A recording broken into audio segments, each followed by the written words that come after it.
जय हिंद दोस्तों। बताना चाहूँगा कि ज्ञान बिंदु जीएस एकेडमी रोशन आनंद सर के द्वारा आपको बिहार दरोगा के लिए संभावित प्रश्न जो एग्जाम में पूछे जा सकते हैं उसका पीडीएफ आपको आ चुका है मेरे पास। और मैं इसका आपको सारा कुछ बता दे रहा हूँ कि आज 17 जनवरी है और कल से यानी 18 जनवरी को बिहार दरोगा का एग्ज़ाम पीटी शुरू हो रहा है। तो उसके देखते हुए आपको यहाँ पर निकाला गया है हर सब्जेक्ट का अलग अलग आपको संभावित प्रश्न जो आपको एग्जाम में आ सकते हैं। तो बताऊंगा यहाँ पे फ्रेंड्स मेरे पास सारा पीडीएफ है। आपको अगर आपको पीडीएफ चाहिए तो टेलीग्राम से जुड़ जाइएगा, डिस्क्रिप्शन में लिंक दे दूंगा। वहाँ पे मैं टेलीग्राम ग्रुप में इसका पीडीएफ डाल दूंगा, वहाँ से आप इसको देख सकते हैं। उसके बाद देखिए यहाँ पे हर सेक्शन का अलग अलग है। तो आज हम लोग देखते हैं फिजिक्स को देखा जाएगा। ठीक है, तो चलिए शुरू करते हैं। चलिए यहाँ पे कह रहा है कि आपको पता होना चाहिए कि प्रोटॉन का जो द्रव्यमान होता है वो 1.676 इंटू 10 के पावर -27 kg होता है, यानी 1.676 इंटू 10 के पावर -24 ग्राम भी आप इसको ग्राम में ऐसा होता है। उसके बाद कह रहा है कि इलेक्ट्रॉन पे होता है जो फ्रेंड्स 1.6 इंटू 10 के पावर -19 कूलम का आवेश होता है, इसको भी ध्यान रखना है। उसके बाद कह रहा है कि इलेक्ट्रॉन का जो द्रव्यमान होता है आपसे एग्जाम में पूछ सकता है। अगर केजी में पूछेगा तो 9.2 इंटू 10 के पावर -31 हो जाएगा। अगर आपसे ग्राम में पूछता है तो 9.2 इंटू 10 के पावर -28 ग्राम हो जाएगा। चलिए इसके बाद देखते हैं यहाँ पे कि प्रोटॉन का द्रव्यमान पूछ सकता है आपसे। तो इसका होता है 1839 इंटू इलेक्ट्रॉन का द्रव्यमान। ठीक है ना। उसके बाद यहाँ पे आगे इलेक्ट्रॉन का द्रव्यमान पूछ देगा फार्मूला, तो ये होता है प्रोटॉनों का द्रव्यमान बाई 1839। ठीक है, एक बार फ्रेंड्स ये फ्रेशर है, एक बार आप सब कुछ देख लीजिएगा, माइंड मेकअप हो जाएगा।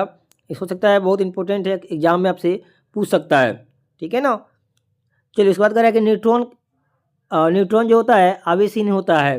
ठीक है, आपको पता होना चाहिए कि न्यूट्रॉन जो होता है आवेशहीन होता है। उसके बाद कह रहा है कि आवेश का एसआई मात्रक कूलम्ब होता है। और सीजीएस में आपसे पूछ दे फ्रेंड्स तो याद रखिएगा स्टेट कूलम्ब इसका राइट आंसर हो जाएगा। उसके बाद कह रहा है कि आवेश का मात्रक एम्पियर सेकेंड भी होता है। ठीक है, तो ऑप्शन के अकॉर्डिंग आप सही मारिएगा। उसके बाद देखिए यहाँ पे कह रहा है कि विद्युत वाहक बल का मात्रक वोल्ट होता है। याद रखना है क्या होता है, तो वोल्ट होता है। उसके बाद कह रहा है कि विभव का मात्रक वोल्ट या J/C होता है। ठीक है ना। चलिए नेक्स्ट यहाँ पे देखना है कि EMF का मान नियत होता है। ठीक है ना। यहाँ पे EMF का मान कभी भी शून्य नहीं हो सकता है, धारा प्रवाह शून्य होने पर भी। ये बहुत बढ़िया पॉइंट है, इसको याद रखिएगा कि EMF का मान कभी भी शून्य नहीं हो सकता है, धारा प्रवाह शून्य होने के बावजूद भी। उसके बाद कह रहा है कि विद्युतीय बल रेखाएं धनावेश से शुरू होकर ऋणावेश पर खत्म होती है। उसके बाद विषुवतीय बल रेखाएं एक दूसरे को नहीं काटती है, क्योंकि काटे गए बिंदु पर विद्युतीय क्षेत्र की दो दिशा होती है जो संभव नहीं है। उसके बाद यहाँ पे देखिए उसके बाद कह रहा है कि लेंस का नियम ऊर्जा संरक्षण। बहुत बढ़िया है कि लेंस का नियम जो है आपसे पूछ सकता है फ्रेंड्स कि क्वेश्चन पूछ सकता है कि लेंस का नियम किस नियम का परिणाम है। आपके पास 4-5 ऑप्शन दे देगा, 4 को, तो उसमें से राइट आंसर हो जाएगा ऊर्जा संरक्षण का आपको नियम का परिणाम है। उसके बाद कह रहा है कि विद्युतीय क्षेत्र की एसआई मात्रक आपको होता है न्यूटन, ऐसे ऑब्लिक में देगा तो N/C हो जाएगा। यहाँ पे डायरेक्ट यहाँ पे दे सकता है NC-1 भी होता है, तो इसको ध्यान रखिएगा। उसके बाद किसी खोखले चालक के अंदर विषुवतीय क्षेत्र की तीव्रता शून्य होती है, याद रखिएगा। उसके बाद कह रहा है विद्युत धारा का एसआई मात्रक एम्पियर होता है। ठीक है। उसके बाद कह रहा है कि 1 एम्पियर इक्वल टू क्या होता है, तो याद रखिएगा 6.28 इंटू 10 के पावर 18 इलेक्ट्रॉन के बराबर होता है। उसके बाद कह रहा है कि विद्युत धारा हमेशा बंद परिपथ में परिभावित होता है। सबको फैक्ट है, एक बार पढ़ लीजिएगा तो माइंड में आपको सेट हो जाएगा और एग्जाम में दिक्कत नहीं होगा। चलिए उसके बाद कह रहा है कि विद्युत धारा हमेशा निम्न प्रतिरोध का मार्ग चुनता है। देख लीजिए जो होता है डायरेक्टली प्रोपोर्शनल होता है। ठीक है ना। उसके बाद वोल्ट होता है डायरेक्टली प्रोपोर्शनल होता है आई के, और V बराबर IR होता है, और I इक्वल टू पूछ देता V/R होता है, ये भी याद रखिएगा। आपसे पूछ सकता है R बराबर V/R होता है, और वोल्ट मतलब R बराबर क्या हो जाएगा वोल्ट बाई एम्पियर हो जाएगा, ठीक है ना, ओम्स के लॉ के अकॉर्डिंग। फिर यहाँ भी देख लीजिए फॉर्मूला दिया हुआ है। उसके बाद कह रहा है कि ओम का नियम अर्धचालक पर लागू नहीं होता है, याद रखिएगा। ओम का जो नियम होता है फ्रेंड्स, वो अर्धचालक पर लागू बिल्कुल नहीं होता है। चलिए नेक्स्ट। उसके बाद कह रहा है कि यहाँ पे विशिष्ट प्रतिरोध या रोधकता का एसआई मात्रक ओम मीटर होता है, ठीक है ना। यहाँ पे देख लीजिए ओम मीटर होता है, और यहाँ पे ऐसा भी आपको कहीं कहीं दे सकता है, ओम बाई मीटर -1, ठीक है ना। उसका कह रहा है कि कॉन्डक्टेंस यानी चालकता का एसआई मात्रक जो होता है वो आपको महो होता है, ठीक है ना। देखो महो का आपको सिंबल है, ठीक है ना, याद रखिएगा, सीमेन होता है। चलिए नेक्स्ट। याद रखिए चालकता का एसआई मात्रक क्या होता है, तो सीमेन होता है। उसके बाद कह रहा है कि विद्युत विशिष्ट चालकता का मात्रक जो होता है आपको महो मीटर होता है, याद रखिएगा, ठीक है ना। देखिए चलिए उसके बाद यहाँ पे कह रहा है कि अगर किसी चालक तार की लंबाई को x गुना कर दिया जाए तो प्रतिरोध जो होता है x गुना हो जाएगा, तथा अगर खींचकर स्ट्रेच करके उसको x गुना कर दिया जाए तो प्रतिरोध उसका मतलब स्क्वायर हो जाता है, ये भी याद रखिएगा। उसके बाद कह रहा है कि विशिष्ट चालकता विशिष्ट प्रतिरोधकता का व्युत्क्रम होता है। व्युत्क्रम का मतलब यहाँ पे दिया हुआ है, आप देख लीजिए, ठीक है ना, 1/स्पेसिफिक रेजिस्टेंस हो जाएगा। चलिए उसके बाद देखते हैं। किसी पदार्थ की चालकता उसके रोधकता का व्युत्क्रम अनुपाती होता है, ठीक है। यहाँ पर दिया है कंडक्टेंस बराबर क्या होता है, 1/रेजिस्टेंस हो जाता है। उसके बाद देखिए कह रहा है कि प्रतिरोधों का श्रेणी क्रम समूहन में धारा समान तथा वोल्टेज भिन्न भिन्न होता है, ठीक है, समझना आपको। उसके बाद कह रहा है कि यहाँ पे देखिए, उसके बाद कह रहे हैं यहाँ पे कि श्रेणी कण में समतुल्य प्रतिरोध महत्तम से महत्तम होता है। उसके बाद प्रतिरोधों का समानांतर क्रम समूहन में वोल्टेज समान और धारा अलग अलग होता है। यहाँ पे कह रहा है कि समानांतर क्रम में समतुल्य प्रतिरोध न्यूनतम से न्यूनतम होता है। स्विच हो गया, एमसीबी हो गया, फ्यूज हो गया, ये सबको हम लोग श्रेणी क्रम में जोड़ते हैं, ये भी याद रखिएगा। चलिए आगे। उस पर कह रहा है कि घरों की वायरिंग समांतर क्रम में की जाती है। बिल्कुल फ्रेंड्स, पूछ सकता है आपसे क्वेश्चन कि घरों की जो वायरिंग होती है किस क्रम में की जाती है, आपसे ऑप्शन दे देगा बहुत सारा, श्रेणी क्रम, समानांतर क्रम और भी क्रम, तो राइट आंसर हो जाएगा समानांतर क्रम में की जाती है। उसके बाद कह रहा है कि केल्विन ब्रिज से न्यूनतम आपको प्रतिरोध मापा जाता है, याद रखिएगा। उसके बाद कह रहा है कि प्रेरक एक वैद्युत अवयव है जिसमें विद्युत धारा प्रभावित करने पर चुंबकीय क्षेत्र के रूप में ऊर्जा का भंडारण करता है। उसके बाद कह रहा है कि प्रेरक परिपथ में विद्युत धारा के मान में होने वाले परिवर्तन का विरोध करता है। चलिए नेक्स्ट। उसके बाद कह रहा है कि प्रेरक यानी इंडक्टर का एसआई मात्रक जो होता है फ्रेंड्स हेनरी होता है, याद रखिएगा, क्या होता है, तो हेनरी होता है। उसके बाद कह रहा है कि प्रेरक केवल एसी परिपथ में ही प्रयुक्त होते हैं, ये भी बहुत बढ़िया पॉइंट है, याद रखिएगा। और प्रतिरोध एसी और डीसी दोनों परिपथ में प्रयुक्त होते हैं, बहुत बढ़िया क्वेश्चन। प्रतिरोध जो होते हैं एसी और डीसी दोनों में परिपथ में प्रयुक्त होते हैं, याद रखिएगा। एक आदर्श धारा स्रोत में अनंत यानी इनफिनिट प्रतिरोध होना चाहिए। उसके बाद कह रहा है शक्ति का एसआई मात्रक आपको पता होगा फ्रेंड्स, वाट होता है। और एक औसत शक्ति बराबर क्या होता है, तो 746 वाट के बराबर होता है, ये भी ध्यान रखिएगा। चलिए आगे। उसके बाद पूछ सकता है आपको एक मीट्रिक औसत शक्ति इक्वल टू क्या होगा, तो इसका राइट आंसर 1746 मत मार दीजिएगा फ्रेंड्स। इसका हो जाएगा आपको जब भी मीट्रिक शब्द आपको दिखाई दे क्वेश्चन में, उसके बाद औसत शक्ति रहे, तो उसका हो जाएगा 735.5 वाट होता है, याद रखिएगा, उससे थोड़ा सा कम हो जाता है, ठीक है ना। और आपसे पूछ दे 1 किलो वाट हावर बराबर, तो 1.34 HP होता है, हॉर्स पावर होता है, ये भी याद रखिएगा, ठीक है ना। चलिए उसके बाद कह रहा है कि धारिता का एसआई मात्रक आपको C/वोल्ट या C/-1 होता है, याद रखिएगा। धारिता का व्यवहारिक मात्रक होता है ना फ्रेंड्स, ये होता है, याद रखिएगा, ठीक है। उसके बाद कह रहा है कि 1 आपको इसका पूछ रहा है, तो यह हो जाएगा 10⁻⁻6 F होता है, ठीक है ना।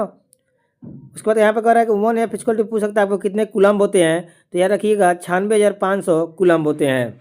चलिए आगे। यहाँ पे कह रहा है कि गोलाकार चालक की त्रिज्या बढ़ाने से धारिता बढ़ती है तथा त्रिज्या घटने से घटती है, मतलब बढ़ाने से बढ़ती है और घटने से घटती है, याद रखिएगा। यहाँ देखिए धारिता मापने वाले यंत्र होते हैं, डी का यहाँ पे हो जाएगा डिसोटी बोलते हैं, और एस हो गया आपको शेयरिंग, और डब्ल्यू का मतलब हो गया बिन। ये आपको धारिता मापने के वाले यंत्र हैं। चलिए नेक्स्ट। उसके बाद करें यहाँ पे प्रेरक मापने वाले ब्रिज जो हैं, यहाँ पे एम का मतलब होता है मैक्सवेल, और एच का मतलब हो गया हेज, और यहाँ पे ए का मतलब हो गया एंडरसन। ठीक है ना, याद रखिएगा। उसके बाद कह रहा है कि विन ब्रिज आवृत्ति को मापता है, बिल्कुल सही बात है, याद रखिएगा। चलिए नेक्स्ट। उसके बाद कह रहा है कि शेयरिंग ब्रिज से रिलेटिव पर मिटिविटी भी मापी जाती है, और संधारित्र एक ऐसी व्यवस्था है जिसके द्वारा आवेश की उपयुक्त मात्रा को एकत्रित किया जा सकता है। उसके बाद कह रहा है कि संधारित्र एसी और डीसी दोनों पर कार्य करता है, बिल्कुल सही बात है, याद रखिएगा। जो संधारित्र होता है फ्रेंड्स, वो एसी और डीसी दोनों पे वर्क करता है। उसके बाद संधारित्र डीसी को रोकता है तथा एसी को प्रभावित करता है, ये भी बड़ा फैक्टर है, याद रखिएगा। चलिए नेक्स्ट।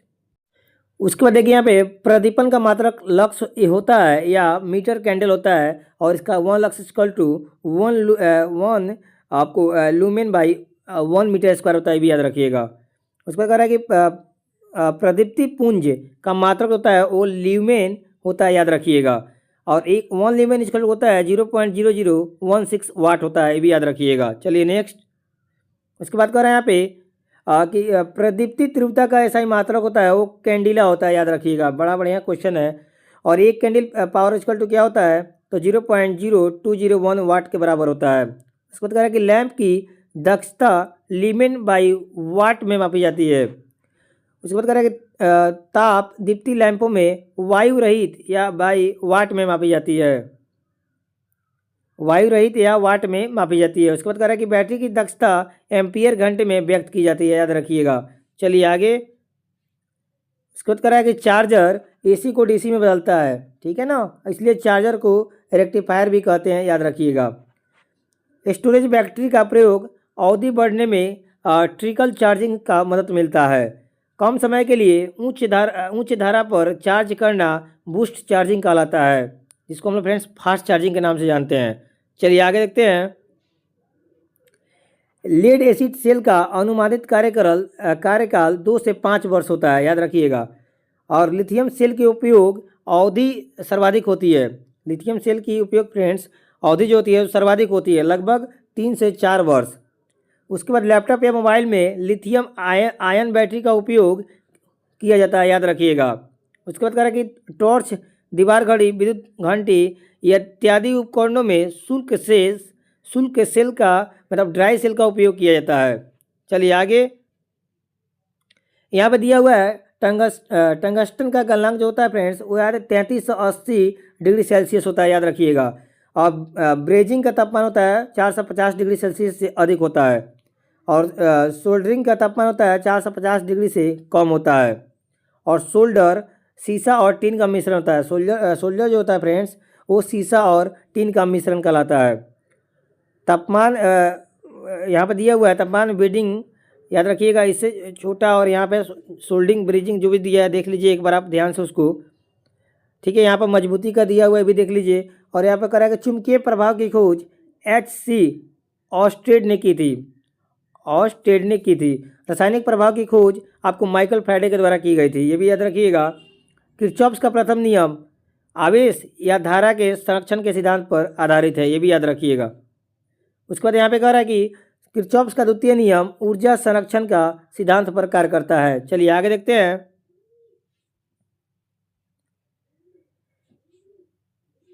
यहाँ पे देखिए कह रहा है कि खुला परिपथ में विद्युत धारा का मान क्या होता है, तो 0 होता है, याद रखिएगा।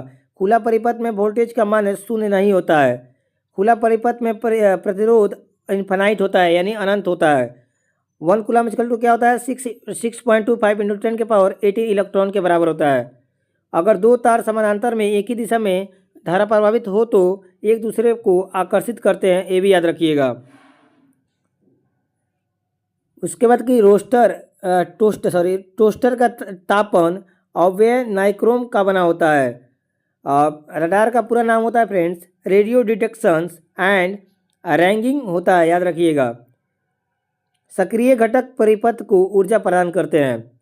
निष्क्रिय घटक से तात्पर्य है कि ये विद्युत ऊर्जा परिपथ को प्रदान नहीं करता है बल्कि ऊर्जा का खपत करता है। चलिए इसके बाद यहाँ पे कह रहा है कि एक आदर्श धारा स्रोत में आंतरिक प्रतिरोध अनंत होता है, अनंत होना चाहिए तथा आंतरिक चालकता शून्य होना चाहिए। एक आदर्श वोल्टेज स्रोत का आंतरिक प्रतिरोध शून्य तथा आंतरिक चालकता अनंत होना चाहिए। बिल्कुल सही है, याद रखिएगा। डीसी सर्किट का सभी नियम एसी सर्किट के लिए लागू होगा जबकि एसी सर्किट केवल प्रतिरोध धारण किया रहेगा, याद रखिएगा। उसके बाद कह रहा है कि फिल्टर परिपथ में प्रेरक का कार्य एसी के ब्लॉक और डीसी को पारित करता है। ठीक है, पारित करना होता है। बड़े मोटरों की सुरक्षा के लिए HRC मतलब हाई रिपोर्टिंग कैपेसिटी फ्यूज का उपयोग किया जाता है और चालकों के वोल्टेज सहन सीमा को पैरा विद्युत सामर्थ्य कहते हैं, भी याद रखिएगा। चलिए आगे कह रहा है कि माइकल का पैरा विद्युत सामर्थ्य जो होता है फ्रेंड्स वो 20 से 40 kV/mm होता है और आई रूल के अनुसार हमें भवन से 1.5 मीटर की दूरी पर अर्थिंग इलेक्ट्रोड को लगाना चाहिए। घरेलू उपकरणों के लिए सामान्यतः गोल लचीली केबल का उपयोग किया जाता है। उसको कह रहा है कि यहाँ पे कि घरेलू उपयोग हेतु 230 वोल्ट, ठीक है, I-IQ सप्लाई का उपयोग किया जाता है। चुंबक की प्रबलता सबसे अधिक ध्रुवों पर तथा सबसे कम जो होती है वो बीच में होती है, याद रखिएगा। चुंबकीय क्षेत्र का ऐसा मात्रक होता है वो टेस्ला होता है। उसके बाद देखिए यहाँ पे कह रहा है कि चुंबकीय क्षेत्र का सीजीएस मात्रक गॉस होता है, याद रखिएगा। ठीक है, नॉर्मल पूछिए आपके चुंबकीय क्षेत्र का मात्रक तो टेस्ला लगाइएगा और सीजीएस में पूछे तो गॉस हो जाता है और 1 गॉस इक्वल टू होता है 10⁻⁻⁴ टेस्ला होता है, ये भी याद रखिएगा। चलिए नेक्स्ट। उसके बाद यहाँ पे है, यहाँ पे कह रहा है आपसे कि हमारे देश में एसी उत्पन्न करने की समान आवृत्ति 50 हर्ट्ज जो है, याद रखिएगा। दिष्ट धारा मतलब डायरेक्ट करंट की आवृत्ति 0 होती है। और यहाँ पे देख लीजिए, आप चाहे तो स्क्रीनशॉट ले सकते हैं, पढ़ लीजिए। ठीक है ना, ये होता है 1 ERMS बराबर 0.70 होता है, याद कर लीजिएगा। चलिए आगे देखते हैं। यहाँ पे कह रहा है कि प्राय सभी वैद्युतिकी मापक यंत्र एसी का RMS मान दर्शाते हैं। ठीक है ना, हमारे घरों में सिंगल फेज वोल्टेज का मान RMS वोल्टेज में होता है। ठीक है ना, उसको कह रहा है शुद्ध प्रतिरोधी परिपथ में विद्युत धारा का वोल्टता इन फेज रहते हैं, याद रखिएगा। चलिए इसके बाद कह रहा है यहाँ पे शुद्ध इंडक्टिव परिपथ में विद्युत धारा वोल्टता से 90 डिग्री पिछड़ जाती है। शुद्ध संधारित्र परिपथ में वोल्टता विद्युत धारा से 90 डिग्री पीछे जाती है, याद रखिएगा। शुद्ध प्रतिरोध परिपथ का शक्ति गुणांक 1 होता है। उसका तो कह रहा है प्रेरक भार जोड़ने पर शक्ति गुणांक पृष्ठगामी हो जाता है, यानी याद कीजिएगा इसका। यहाँ पे कह रहा है कि संधारित्रीय भार जोड़ने पर शक्ति गुणांक अग्रगामी हो जाता है। इसका देखिए यहाँ पे कह रहा है कि 3Q प्रणाली में तारों का फेज अनुक्रम RYB होता है, मतलब R से रेड हो गया, Y से येलो और B से ब्लू होता है। ये आपको 3 जो होता है ये RBY, इसको RYB फेज बोलते हैं। उसके बाद भी होता है जिसे ग्रीन होता है जो भू संपर्क में काम आता है, और B से ब्लैक हो गया जो न्यूट्रल के काम में आता है। चलिए उसके बाद यहाँ पे दिया है चुंबक का दोनों ध्रुवों का मान ध्रुव सामर्थ्य जो होता है वो बराबर होता है, याद रखिए। चुंबक का दोनों ध्रुवों का ध्रुव सामर्थ्य बराबर होता है। चुंबकीय लंबाई तथा ज्यामितीय लंबाई का अनुपात 0.84 होता है, याद रखिएगा। क्षण चुंबक के चारों ओर पैदा हुई चुंबकीय बल रेखाओं की दिशा उत्तरी ध्रुव से दक्षिणी ध्रुव की ओर होती है तथा चुंबक के अंदर दक्षिण से उत्तर की तरफ होती है, ये भी याद रखिएगा। उसके बाद यहाँ पे कह रहा है कि चुंबक वाहक बल की इकाई एम्पियर टन है। इस NI से उसको हम लोग NI से प्रदर्शित करते हैं किसको? तो चुंबकत्ववाहक को। चुंबकीय फ्लक्स का एसआई मात्रक वेबर होता है, याद रखिएगा। इसको हम लोग पूरा वेबर ऐसे लिखते हैं, यहाँ शॉर्ट में WB लिखाते हैं। फ्लक्स का एसआई मात्रक वेबर मीटर स्क्वायर होता है, ये भी याद रखिएगा। चलिए आगे देखते हैं। उसके बाद आगे कह रहा है कि चुंबकीय घनत्व या चुंबकीय प्रेरण फ्लक्स घनत्व के परिभाषी शब्द होते हैं। बिल्कुल सही है, याद रखिएगा। और एक मैक्सवेल बराबर 10⁸ वेबर होता है। फ्लेमिंग के वाम हस्त नियम पर मोटर आधारित है। फ्लेमिंग के दायां हस्त नियम पर जनित यानी जेनेटर आधारित है। और एक डोमेन में आपको 10⁻⁻18 से लेकर 10⁻21 तक परमाणु हो सकते हैं। चलिए नेक्स्ट।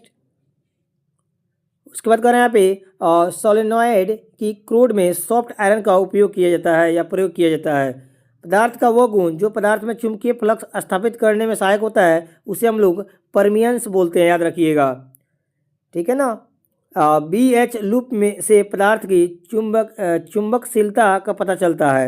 यदि BH लूप पतला है तो वह चुंबकीय पदार्थ अच्छा कहलाता है। मतलब जो फ्रेंड्स जो जितना पतला रहेगा उसका चुंबकीय पदार्थ उतना ही अच्छा होगा। चलिए आगे देखते हैं। और BH लूप चौड़ा है तो मैग्नेटिक मटेरियल खराब होता है, याद रखिएगा। उसके बाद यहाँ पे देख लीजिए, आपको दिया हुआ एंडी करंट हानि यानी WE यहाँ पे K B²M F² और T² वाट होता है। ठीक है। और BM का होता है अधिकतम चुंबकीय फ्लक्स घनत्व। F का मतलब सप्लाई आवृत्ति हर्ट्ज में होता है और T का मतलब मोटाई यानी लेमिनेशन होता है। चलिए नेक्स्ट। उसके बाद कह रहा है कि परिवर्तनीय चुंबकीय क्षेत्र द्वारा चालकों के भीतर प्रेरित विद्युत धारा एडी करंट यानी भंवर धारा होता है। उसके बाद कह रहा है कि एडी करंट कम करने के लिए क्रूड को लेमिनेशन एवं इंसुलेटिंग वार्निश लगाकर बनाया जाता है। ठीक है ना। उसके बाद देखिए यहाँ पे देख लीजिएगा, यहाँ पे दिया हुआ है हिस्टोरियस हानि के बराबर क्या होता है। एक बार पढ़ लीजिए इसको ध्यान से, वीडियो पॉज करके। ठीक है। उसके बाद चलिए नेक्स्ट। उसके बाद कह रहे हैं यहाँ पे SI पद्धति में आवृत्ति का पुराना मात्रक कंपन प्रति सेकेंड होता है, याद रखिएगा। ठीक है। और SI पद्धति में आवृत्ति का नया मात्रक हर्ट्ज होता है, ये भी याद रखिएगा। SI पद्धति में ज्योति तीव्रता का पुराना मात्रक कैंडेला शक्ति होता है, यानी CP उसको लिखते हैं, याद रखिएगा। मूल मात्रकों की सहायता से व्यक्त किए जाने वाले मात्रक व्युत्पन्न मात्रक कहलाते हैं, ये भी याद रखिएगा। चलिए उसके बाद देखते हैं। यहाँ पे कह रहा है कि विद्युत लंबी दूरियों को मापने के लिए प्रकाश वर्ष का उपयोग किया जाता है। और एक प्रकाश वर्ष 9.46 × 10⁻⁻15 मीटर के तुल्य होता है, याद रखिएगा। दूरी मापने की सबसे बड़ी इकाई पार्सेक होती है और एक पार्सेक में 3.26 प्रकाश वर्ष होता है, याद रखिएगा। ठीक है ना। तो बहुत इंपॉर्टेंट है फ्रेंड्स, ये आपको ज्ञान बिंदु GS एकेडमी के द्वारा निकाला गया PDF बहुत इंपॉर्टेंट है। हो सकता है बहुत सारे प्रश्न इससे डायरेक्ट पूछ सकते हैं, इसलिए उस वीडियो को आप स्किप ना करें, पूरा देखिए। और इसका PDF टेलीग्राम में मैं डाल दूंगा, वहाँ आप ऐड हो जाइए, वहाँ से आप इस वीडियो को आराम से ले सकते हैं। चलिए, और हमें सपोर्ट कीजिएगा सब्सक्राइब करके और ये वीडियो को लाइक करके। चलिए आगे देखते हैं। कह रहा है कि भौतिक विज्ञान में CGS पद्धति का पूर्ण रूप होता है सेमी-ग्राम सेकेंड होता है। बल का CGS मात्रक होता है डायन होता है। बल का SI मात्रक जो होता है न्यूटन होता है और 1 न्यूटन में 10⁵ डायन के बराबर होता है, याद रखिएगा। कार्य का CGS पद्धति कार्य में अर्ग होता है, याद रखिए। कार्य का CGS पद्धति में मात्रक जो होता है अर्ग होता है। उसके बाद देखिए यहाँ पे कह रहा है कार्य का SI मात्रक जो होता है जूल होता है और 1 जूल में 10⁻7 अर्ग के बराबर होता है। भौतिक विज्ञान में बहुत छोटी और बहुत बड़ी राशियों के मानों को 10 की घात के रूप में व्यक्त किया जाता है। जैसे कि यहाँ पे आप देख पा रहे हैं कि आपसे एक एंगस्ट्रम बराबर पूछ रहा है तो 10⁻10 मीटर होता है। और एक माइक्रोकोन बराबर पूछ रहा है तो 10⁻6 मीटर के बराबर होता है। 10⁻18 का विशेष नाम एक्सा है, याद रखिएगा, तथा प्रतीक होता है वो कैपिटल E होता है। अदिश राशि में परिमाण होती है लेकिन दिशा नहीं होती, ये भी याद रखिएगा। ओनली अदिश राशि में परिमाण होते हैं, ठीक है ना, यानी मैग्नीट्यूड होते हैं लेकिन डायरेक्शन नहीं होते हैं। सदिश राशि में परिमाण होते हैं लेकिन सदिश राशि में आपको परिमाण यानी मैग्नीट्यूड और डायरेक्शन दोनों होते हैं, याद रखिएगा। केवल अदिश राशि में आपको दिशा नहीं होती है, परिमाण होती है। और सदिश राशि में दोनों होते हैं, परिमाण और दिशा दोनों होते हैं। चलिए आगे देखते हैं। कह रहा है कि अदिश राशियों का उदाहरण द्रव्यमान, चालक, आयतन, कार्य, समय, ऊर्जा, विद्युत धारा, ताप, दाब तथा दूरी है। और सदिश राशियों के उदाहरण है वेग, विस्थापन, बल, आयोग, संवेग, त्वरण तथा बल आघूर्ण है, याद रखिएगा। दूरी सदैव धनात्मक होती है, मतलब पॉजिटिव होती है। उसके बाद देखिए यहाँ पे कह रहा है कि एक निश्चित दिशा में दो बिंदुओं के बीच की लंबवत यानी न्यूनतम दूरी विस्थापन कहलाते हैं। विस्थापन का ऐसा मात्रक होता है फ्रेंड्स, वो मीटर होता है। विस्थापन धनात्मक यानी पॉजिटिव और ऋणात्मक नेगेटिव होता है और शून्य हो सकता है, याद रखिएगा। उसको यहाँ पे कह रहा है कि किसी वस्तु द्वारा प्रति सेकंड तय की गई दूरी को चाल कहते हैं। और चाल बराबर होता है दूरी बाई समय होता है। और चाल का ऐसा ही मात्रक मीटर सेकेंड होता है, ये भी याद रखिएगा। और वेग का ऐसा ही मात्रक होता है, वो मीटर सेकेंड होता है। और किसी वस्तु के वेग में परिवर्तन की दर को हम लोग त्वरण बोलते हैं, यानी एक्सेलरेशन बोलते हैं। चलिए नेक्स्ट देखते हैं। उसके बाद कह रहा है कि त्वरण का ऐसा ही मात्रक मीटर सेकेंड स्क्वायर होता है। यदि समय के साथ किसी वस्तु का वेग घटता है तो त्वरण ऋणात्मक होगा और ऋणात्मक वेग मंदन कहलाता है। जब कोई वस्तु किसी वृत्ताकार मार्ग पर चलती है तो उसकी गति वृत्तीय कहलाती है और समरूप वृत्तीय गति त्वरित गति कहलाती है। चलिए आगे देखते हैं। यहाँ पे कह रहा है कि कोणीय वेग को ओमेगा से प्रकट किया जाता है। ओमेगा मतलब छोटा एक साइन है फ्रेंड्स, डब्ल्यू की तरह दिखता है, इसको ओमेगा बोलते हैं। और रेखीय चाल जो होता है उसका कोणीय चाल गुना त्रिज्या होता है कि गुणनफल के बराबर होता है। और भौतिक का पिता न्यूटन को कहा जाता है। न्यूटन के गति का नियम प्रिंसिपिया नामक पुस्तक में प्रतिपादित किया गया है। चलिए आगे कह रहा है कि न्यूटन 1637 में गति के नियम को प्रतिपादित किया था। गति के प्रथम नियम को गैलीलियो का नियम या जड़त्व का नियम के नाम से भी जानते हैं। न्यूटन के गति के प्रथम नियम को बल की परिभाषा मिलती है, याद रखिएगा। m की स्पत्ति में बल का मात्रक न्यूटन होता है और बल द्रव्यमान और त्वरण का गुणनफल होता है। बल जो होता है द्रव्यमान और त्वरण का फॉर्मूला होता है, इसलिए हम लोग लिखते हैं यहाँ पे फ्रेंड्स देखिए F बराबर लिखते हैं ना, याद रखिए F बराबर क्या होता है, ma होता है। मास का मतलब F बराबर फोर्स बराबर क्या होता है, मास इंटू एक्सेलरेशन, वही होता है द्रव्यमान और त्वरण का गुणनफल होता है। चलिए आगे यहाँ पे चलिए पृथ्वी तल पर गुरुत्वीय त्वरण का मान 9.8 मीटर सेकेंड स्क्वायर होता है, याद रखिएगा। यदि कोई वस्तु विरामावस्था में है तो उसका वेग शून्य होगा। जब कोई पिंड विरामावस्था में चलना प्रारंभ करता है तो उनका वेग क्या हो जाएगा, वेलोसिटी जीरो हो जाएगा। कोई पिंड एक समान वेग से गतिमान है तो उसका त्वरण शून्य हो जाएगा, याद रखिएगा। चलिए आगे देखते हैं। कह रहा है कि जब कोई व्यक्ति चंद्रमा पर उतरता है तो उसके भार में कमी प्रतीत होती है, बिल्कुल सही है। चलती हुई मोटर कार के अचानक रुकने पर उसमें बैठे यात्री आगे की ओर झुक जाते हैं, ऐसा जड़त्व के कारण होता है। कंबल को हाथ से पकड़कर डंडे से पीटने पर धूल के कण जड़त्व के नियम से झड़कर गिर जाते हैं। इसके बाद क्या कह रहा है कि किसी वस्तु के द्रव्यमान और वेग के गुणनफल को हम लोग मोमेंटम बोलते हैं, यानी संवेग बोलते हैं। और संवेग का ऐसा ही मात्रक होता है ना फ्रेंड्स, वो किलोग्राम मीटर पर सेकेंड होता है, याद रखिएगा। क्रिया के विपरीत प्रतिक्रिया का होना न्यूटन का तृतीय नियम कहलाता है, न्यूटन थर्ड लॉ बोलते हैं, ठीक है ना। चलिए नेक्स्ट। उसके बाद कह रहा है कि बंदूक से गोली चलने पर चलाने वाले पीछे की ओर धक्का लगना न्यूटन के तृतीय नियम का उदाहरण है। रॉकेट से उड़ने में न्यूटन का तृतीय नियम का सहायक होता है, याद रखिएगा। जितने भी रॉकेट्स होते हैं ना, लॉन्च होते हैं, उसमें भी आपको न्यूटन का थर्ड लॉ का प्रयोग होता है। बल तथा समय अंतराल के गुणनफल का आवेग कहलाते हैं। आवेग संवेग में परिवर्तन के बराबर होता है। आवेग का मात्रक न्यूटन सेकेंड होता है, याद रखिएगा। और आवेग की दिशा बल की दिशा के समान होती है, ये भी याद रखिएगा। उसके बाद कह रहा है कि अपकेंद्रीय बल के अभाव में वस्तु वृत्ताकार मार्ग नहीं चल सकती है। अपकेंद्रीय बल का सूत्र होता है F बराबर mv²/r होता है, जहाँ पे m पिंड का द्रव्यमान और द्रव्यमान और v बराबर चाल होता है और यहाँ पे r त्रिज्या होता है। अपकेंद्रीय बल क्षग बल और जड़त्वीय होता है, याद रखिएगा।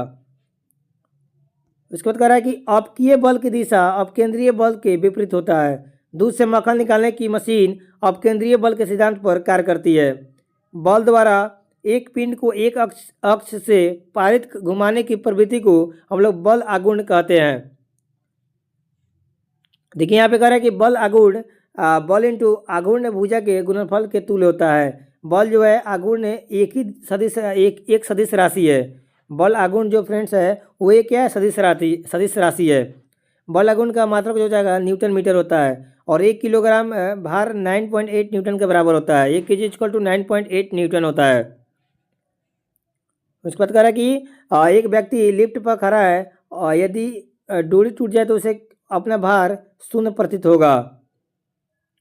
सरल मशीन बल आघूर्ण के सिद्धांत पर कार्य करती है। सरल मशीन के उदाहरण हो जाएंगे उत्तोलक, घिरनी, अनंत तल और स्क्रू जैक आदि। उत्तोलक में 3 आलम्ब आलम्ब, आयास और भार के बिंदु होते हैं। चलिए उसके बाद देख रहे हैं यहाँ पे उत्तोलक को उपयोग में लाने के लिए उस पर जो बल लगाया जाता है उसे हम लोग आयास कहते हैं। उत्तोलक के द्वारा जो बोझ उठाया जाता है, बोझ अथवा रुकावट हटाई जाती है उसे हम लोग भार कहते हैं। उसके बाद कह रहा है कि उत्तोलक 3 प्रकार के होते हैं, प्रथम, द्वितीय और तृतीय श्रेणी के होते हैं। प्रथम श्रेणी के उत्तोलक तुला, कंची, प्लास, सिडांसी, कील, उखाड़ने की मशीन, साइकिल का ब्रेक, हैंड पंप इत्यादि होता है। ठीक है ना। चलिए इसके बाद देखते हैं यहाँ पे कह रहा है कि द्वितीय श्रेणी के उत्तोलक सरौता, नींबू निचोड़ने की मशीन, एक पहिए की कूड़ा ढोने की गाड़ी। ठीक है, सब एग्जाम्पल है। तृतीय श्रेणी में कौन आ जाएंगे फ्रेंड्स, चिमटा, हल, मनुष्य का हाथ। प्रथम श्रेणी के उत्तोलक में आलम्ब यानी एफ, आयास ई तथा भार डब्ल्यू के बीच स्थित होता है। उसके बाद एक यहाँ पे कह रहा है कि प्रथम श्रेणी के उत्तोलकों में यांत्रिक लाभ 1 से अधिक और 1 के बराबर तथा 1 से कम होता है। द्वितीय श्रेणी के उत्तोलक में आलम्ब तथा आयास के बीच भार होता है। द्वितीय श्रेणी के उत्तोलकों में यांत्रिक लाभ स्वतः 1 से अधिक होता है। उसका देखिए कह रहा है कि तृतीय श्रेणी के उत्तोलक में आलम्ब तथा भार के बीच में आयास होता है। तृतीय श्रेणी के उत्तोलकों में यांत्रिक लाभ स्वतः 1 से कम होता है। वह बिंदु जिस पर समस्त भार कार्य करता है, चाहे वस्तु जिस स्थिति में रखी जाए, वो गुरुत्व केंद्र कहलाती है, याद रखिएगा। उसके बाद कह रहा है कि वस्तु का भार गुरुत्व केंद्र से ठीक नीचे की ओर कार्य करता है। उसके बाद कह रहा है कि गुरुत्व केंद्र पर वस्तु के भार के बराबर ऊपरी मुखी बल लगाकर वस्तु को संतुलित रखा जाता है। संतुलन 3 प्रकार के होते हैं, अस्थायी, अस्थायी और उदासीन होते हैं। उसके बाद कह रहा है कि बल तथा बल की दिशा में वस्तु के विस्थापन का गुणनफल कार्य के बराबर होता है। कार्य का बल यानी फोर्स तथा विस्थापन एस के संबंधी में समीकरण हो जाएगा W=F cos थीटा होता है। और किसी वस्तु की कार्य करने की क्षमता ऊर्जा कहलाती है। ऊर्जा क्या है, एक अदिश राशि है और ऊर्जा का मात्रक होता है वो जूल होता है, ये भी याद रखिएगा। उसके बाद कह रहा है कि यहाँ पे कार्य ऊर्जा प्राप्त ऊर्जा यांत्रिक ऊर्जा कहलाती है। और यांत्रिक ऊर्जा 2 प्रकार के होते हैं, गतिज ऊर्जा और यांत्रिक ऊर्जा होती है, याद रखिएगा। किसी वस्तु में उसकी गति के कारण कार्य करने की जो क्षमता आ जाती है उस वस्तु की गतिज ऊर्जा कहलाती है। उसके बाद देखिए कह रहा है कि यदि हम m द्रव्यमान की वस्तु भी वेग से चल रही है तो गतिज ऊर्जा हो जाएगा, काइनेटिक एनर्जी क्या हो जाएगा, ½ mv² होता है, याद रखिएगा। चलिए आगे।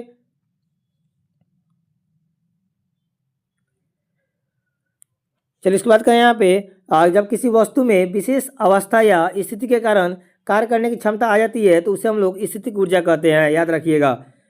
गुरुत्व बल के विरुद्ध स्थितिक या संचित ऊर्जा का व्यंजक यानी P=mgh है, जहाँ पे m द्रव्यमान, g गुरुत्वजनित त्वरण है और h ऊंचाई हो जाएगा। बांध बनाकर इकट्ठा किए गए पानी की ऊर्जा स्थितिक ऊर्जा का उदाहरण है, याद रखिएगा। उसके बाद देखिए यहाँ पे कह रहा है कि घड़ी की चाबी की ऊर्जा और तनी हुई स्प्रिंग या कमानी की स्थितिक ऊर्जा के उदाहरण है, याद रखिएगा। ऊर्जा ना तो उत्पन्न किया जा सकता है और ना ही उसको नष्ट किया जा सकता है, ऊर्जा एक संरक्षण का नियम है। ठीक है ना, याद कीजिएगा। ऊर्जा को ना हम लोग उत्पन्न कर सकते हैं ना ही नष्ट कर सकते हैं, उसको हम लोग एक जगह से दूसरा जगह ले जा सकते हैं बस। डायनेमो यांत्रिक ऊर्जा का रूपांतरण विद्युत ऊर्जा में होता है, याद रखिएगा। उसके बाद देखिए कि माइक्रोफोन ध्वनि ऊर्जा का रूपांतरण माइक्रोफोन ध्वनि ऊर्जा का रूपांतरण विद्युत ऊर्जा में करता है, याद रखिएगा। ठीक है, उसके बाद यहाँ पे देखिए मोमबत्ती जो हो जाएगा वो रासायनिक ऊर्जा को प्रकाश ऊर्जा में चेंज करता है। लाउड स्पीकर विद्युत ऊर्जा को ध्वनि ऊर्जा में करता है। और सोलर सेल जो होता है सौर ऊर्जा को विद्युत ऊर्जा में करता है। और धूल लाइट जो होता है फ्रेंड्स वो विद्युत ऊर्जा को प्रकाश ऊर्जा में करता है। और विद्युत मोटर होता है विद्युत ऊर्जा को यांत्रिक ऊर्जा में चेंज करता है। उसके बाद यहाँ पे और भी बहुत सारा है। विद्युत बल्ब जो होता है वो विद्युत ऊर्जा को प्रकाश एवं ऊष्मा दोनों में ऊर्जा में उत्पन्न करता है। विद्युत सेल हो जाएगा फ्रेंड्स, याद रखिएगा, रासायनिक ऊर्जा को विद्युत ऊर्जा में चेंज करता है। सितार हो जाएगा आपको यांत्रिक ऊर्जा को ध्वनिक ऊर्जा में करता है। और यहाँ पे दिया हुआ है संवेग एवं गतिज ऊर्जा का संबंध है। काइनेटिक एनर्जी इक्वल टू हो जाएगा आपको P²/2m होता है, जहाँ पे P जो है फ्रेंड्स वो P बराबर mb है। ठीक है ना, याद रखिएगा। उसके बाद यहाँ पे कह रहा है कि P मतलब संवेग को दोगुना करने पर गतिज ऊर्जा चौगुना हो जाएगी। ठीक है, कार्य करने की दर को हम लोग शक्ति बोलते हैं और शक्ति का ऐसा ही मात्रक वाट होता है। यदि किसी कर्ता द्वारा W कार्य T समय में किया जाता है तो कर्ता की शक्ति W/T होगी। उसके बाद यहाँ पे देखिए शक्ति का मात्रक वाट जेम्स वाट नामक वैज्ञानिक के सम्मान में रखा गया है। वाट का मान kilogram metre square second cube के समतुल्य होता है। 1 किलोवाट बराबर 1000 वाट के तुल्य होता है, याद रखिएगा। और 1 मेगावाट पूछ देता आपको 10⁻6 वाट के तुल्य होता है, याद रखिएगा। चलिए नेक्स्ट। उसके बाद कहना है यहाँ पे कि शक्ति का अन्य मात्रक औसत शक्ति होता है। और 1 हॉर्स पावर इक्वल टू होता है 746 वाट के तुल्य होता है। 1 वाट सेकेंड बराबर होता है 1 जूल के तुल्य होता है, याद रखिएगा। और 1 वाट घंटा इक्वल टू 3600 जूल के तुल्य हो जाएगा। 1 किलोवाट घंटा 1000 घंटा वाट यानी 3.6 × 10⁻6 जूल के बराबर होता है, याद रखिएगा। उसके बाद कह रहा है कि यहाँ पे जब विस्थापन बल की दिशा में होता है तो कार्य अधिकतम होता है। जब विस्थापन बल लंबवत दिशा में कार्य होता है तो शून्य कार्य होता है, याद रखिएगा। और 1 ग्राम द्रव्यमान का मात्रक 9 × 10⁻13 जूल होता है, याद रखिएगा। आइंस्टाइन का द्रव्यमान ऊर्जा समीकरण E बराबर mc² होता है, भी याद रखिएगा। इसके बाद कह रहा है कि एक मशीन 100 जूल कार्य 10 सेकंड में करती है तो उसकी शक्ति 10 वाट हो जाएगी। डिवाइड हो जाएगा फ्रेंड्स। दो पिंडों के बीच लगने वाले बल को हम लोग गुरुत्वाकर्षण बल कहते हैं। गुरुत्वाकर्षण बल के नियम का प्रतिपादन न्यूटन के द्वारा किया गया था। और यहाँ पे रखिए आकर्षण बल बराबर फॉर्मूला हो जाएगा Gm1 × m2/r² होता है। ठीक है ना, ये देख लीजिए गुरुत्वाकर्षण नियतांक का हो जाएगा। उसके बाद कह रहा है कि सर्वाधिक गुरुत्वाकर्षण नियतांक G का मान 6.67 × 10⁻11 newton metre square kilogram square होता है। गुरुत्वाकर्षण बल के कारण पृथ्वी की वस्तु को अपने केंद्र की ओर खींचती है। ठीक है ना। उसके बाद यहाँ पे देखिए गुरुत्व जनित त्वरण का मान होता है वो 9.8 मीटर पर सेकेंड स्क्वायर होता है। पृथ्वी की सतह से ऊपर या नीचे जाने पर जी का मान हमेशा घटता है, याद रखिएगा। जी का मान सबसे अधिक ध्रुव पर होता है और सबसे कम विषुवत रेखा पर होता है, याद रखिएगा। उसके बाद कह रहा है कि पृथ्वी का घूर्णन गति बढ़ने पर जी का मान कम हो जाता है और पृथ्वी की घूर्णन गति घटने पर जी का मान बढ़ जाता है, इसका अपोजिट हो जाता है। यदि पृथ्वी अपनी वर्तमान कोणीय संवेग से 17 गुनी अधिक के चाल से घूमने लगे तो भूमध्य रेखा पर रखी वस्तु का भार शून्य हो जाएगा। उसके बाद कह रहा है कि यहाँ पे जब लिफ्ट ऊपर की ओर उड़ती है तो लिफ्ट में स्थित पिंड का भार बढ़ा हुआ प्रतीत होता है। चलिए नेक्स्ट। यहाँ पे कह रहा है आगे कि जब लिफ्ट नीचे की ओर आती है तो लिफ्ट में स्थित पिंड का भार घटा हुआ प्रतीत होता है। ग्रहों की गति का नियम केपलर के द्वारा दिया गया था। किसी ग्रह के चारों ओर परिक्रमा करने को पिंड को उस ग्रह का उपग्रह कहते हैं। चंद्रमा का एकमात्र उपग्रह कौन सा है? तब चंद्रमा जो होता है पृथ्वी का एकमात्र उपग्रह है, याद रखिएगा। उपग्रह की कक्षीय चाल उसकी पृथ्वी तल से ऊंचाई पर निर्भर करता है। उपग्रह की कक्षीय चाल द्रव्यमान पर निर्भर नहीं करती है। पृथ्वी तल के अति निकट चक्कर लगाने वाले उपग्रह की कक्षीय चाल लगभग 8 किलोमीटर प्रति सेकेंड होती है।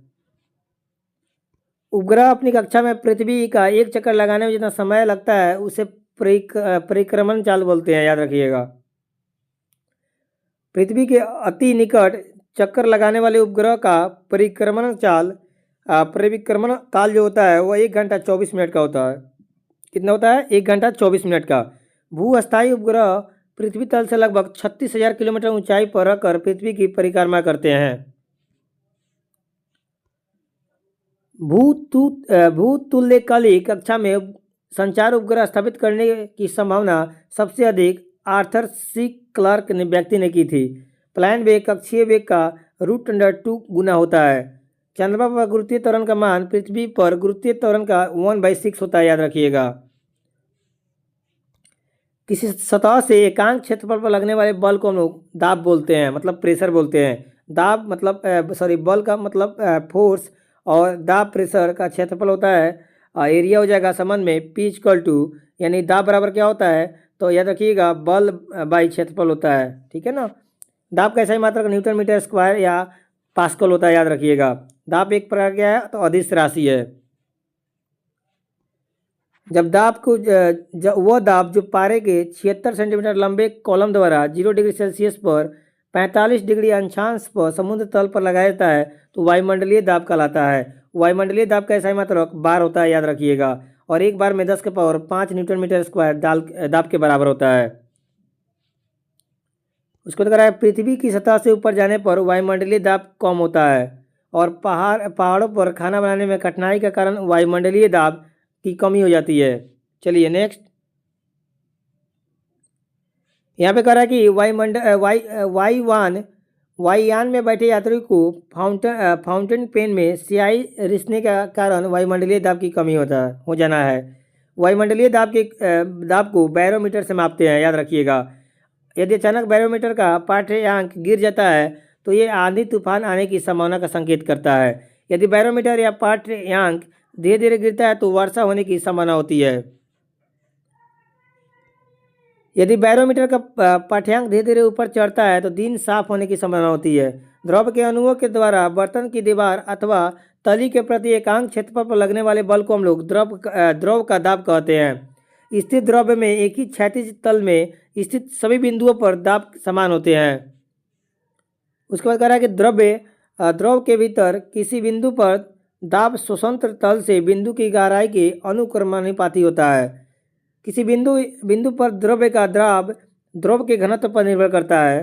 पास्कल का नियम द्रव्य दाब से संबंधित है। पास्कल का नियम पर आधारित यंत्र hydraulic lift, hydraulic press, hydraulic brake होता है, याद रखिएगा। उसके बाद गर्म करने पर जिन पदार्थों का आयतन बढ़ जाता है, दाब बढ़ने पर उसके गलनांक बढ़ जाते हैं। गर्म करने पर जिन पदार्थों का आयतन घट जाता है, दाब बढ़ाने पर उसके गलनांक कम हो जाते हैं, मतलब उसका उल्टा हो जाता है। दाब के प्रभाव से सभी द्रव्यों का गलनांक बढ़ जाता है। द्रव्य का घनत्व हाइड्रोमीटर से मापा जाता है, याद रखिएगा। दूध की शुद्धता की जांच लैक्टोमीटर के द्वारा की जाती है। पानी की भरी बोतल में सबसे अधिक दाब बोतल की पेंदी पर होगा। ब्रिटिश थर्मल यूनिट 252 किलोमीटर के तुल्य होता है, 252 कैलोरी के तुल्य होता है, याद रखिएगा। द्रव्य का वो गुण जिसके कारण वो वस्तुओं पर ऊपर की ओर एक बल लगाता है उसे उत्क्षेप या उत्प्लावक बल कहते हैं। उत्प्लावक बल वस्तुओं द्वारा हटाए गए द्रव्य के गुरुत्व केंद्र पर कार्य करता है, उसे उत्प्लावन केंद्र कहते हैं। आर्किमिडीज का नियम प्लवन से संबंधित है। आर्किमिडीज ग्रीस से संबंधित है। और घनत्व का शुद्ध होता है द्रव्यमान या आयतन होता है। घनत्व का ऐसा मात्रक किलो मीटर क्यूब होता है, याद रखिएगा। चलिए नेक्स्ट। यहाँ पे कह रहा है कि वस्तुओं का घनत्व और 4 डिग्री सेल्सियस पर पानी के घनत्व के अनुपात के आपेक्षिक घनत्व कहते हैं। आपेक्षिक घनत्व हाइग्रोमीटर से मापा जाता है। नदी के जल की अपेक्षा समुद्र के जल में तैरना आसान है क्योंकि समुद्र के जल का घनत्व अधिक होता है।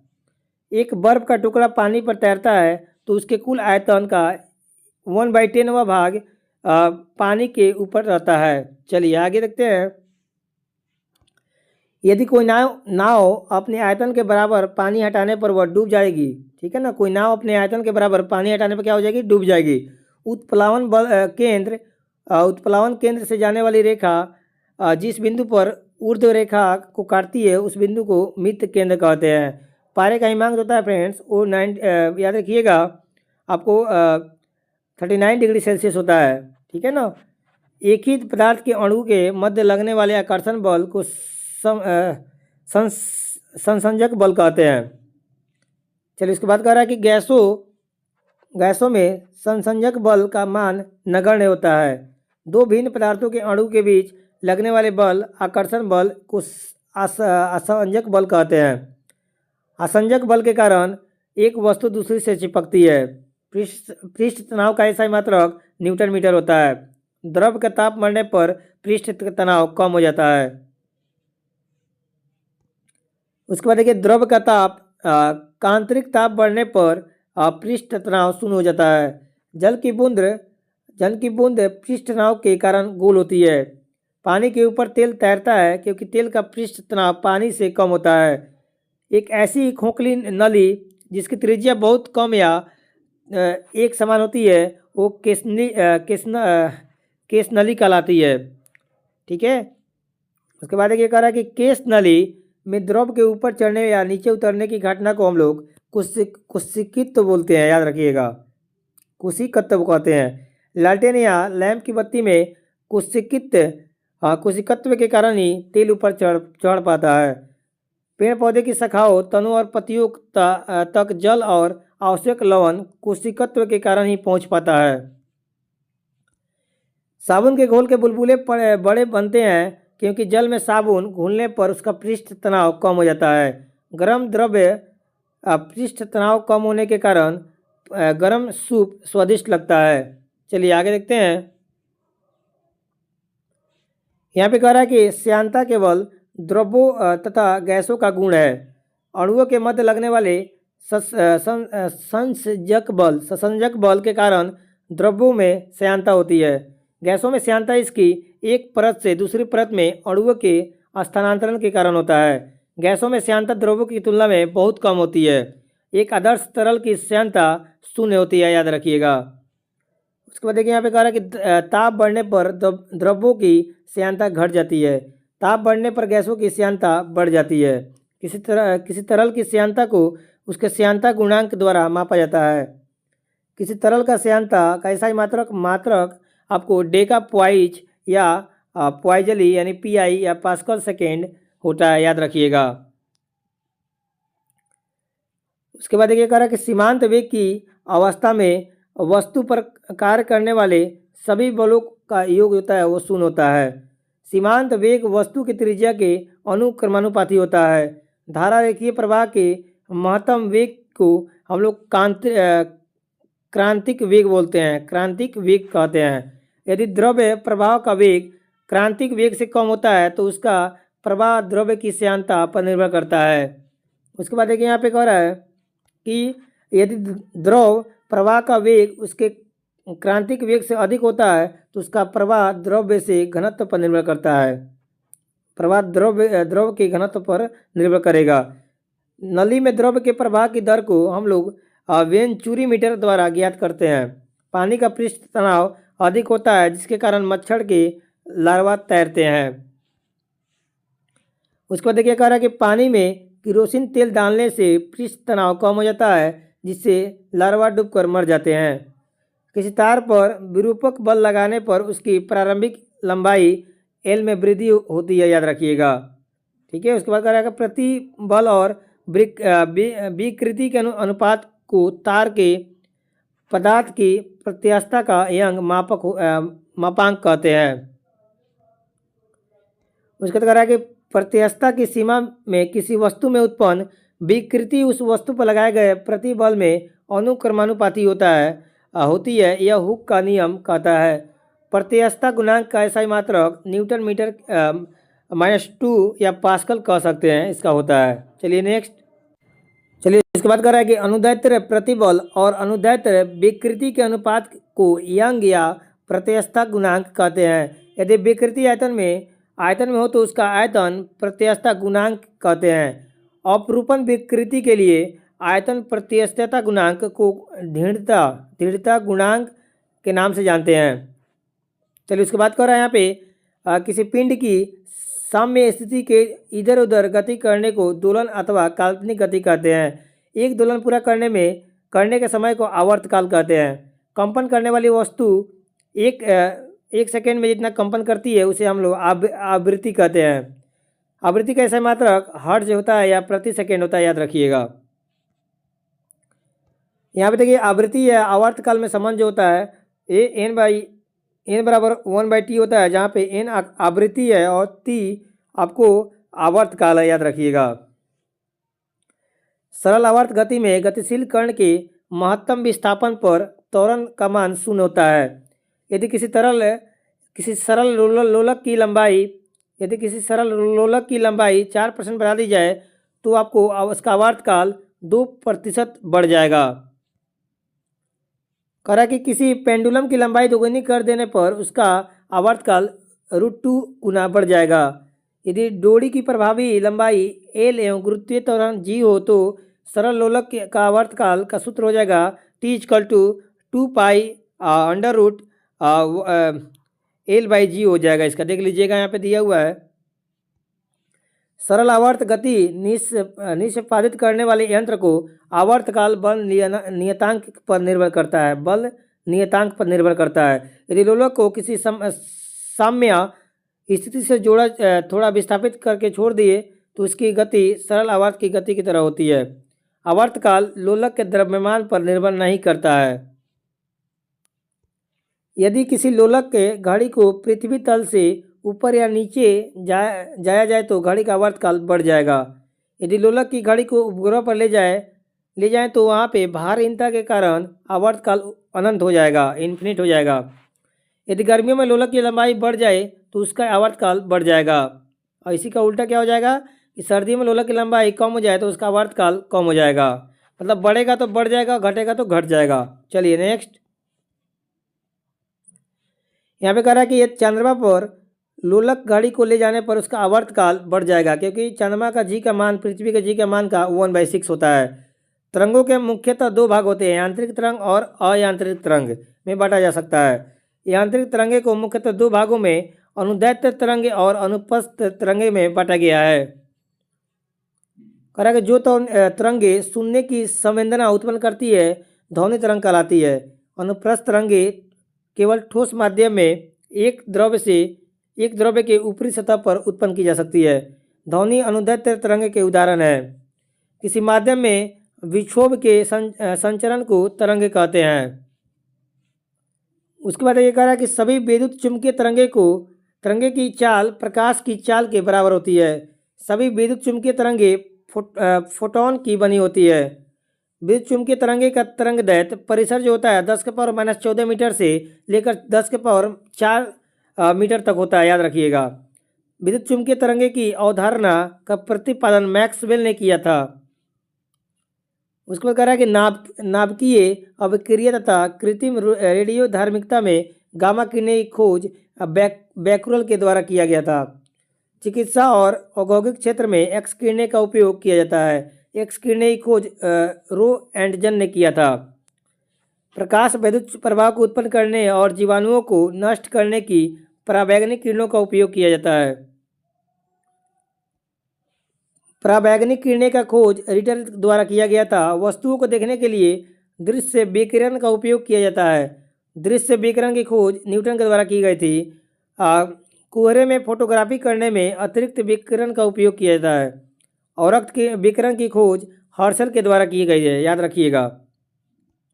उसको देखिए कह रहा है रेडियो टेलीविजन एवं टेलीफोन में लघु रेडियो तरंग या हर्ट्ज तरंगों का उपयोग किया जाता है। 10⁻³ मीटर से लेकर 10⁻⁻2 मीटर के तरंगे सूक्ष्म तरंगे कहलाती है, याद रखिएगा। चलिए आगे देखते हैं।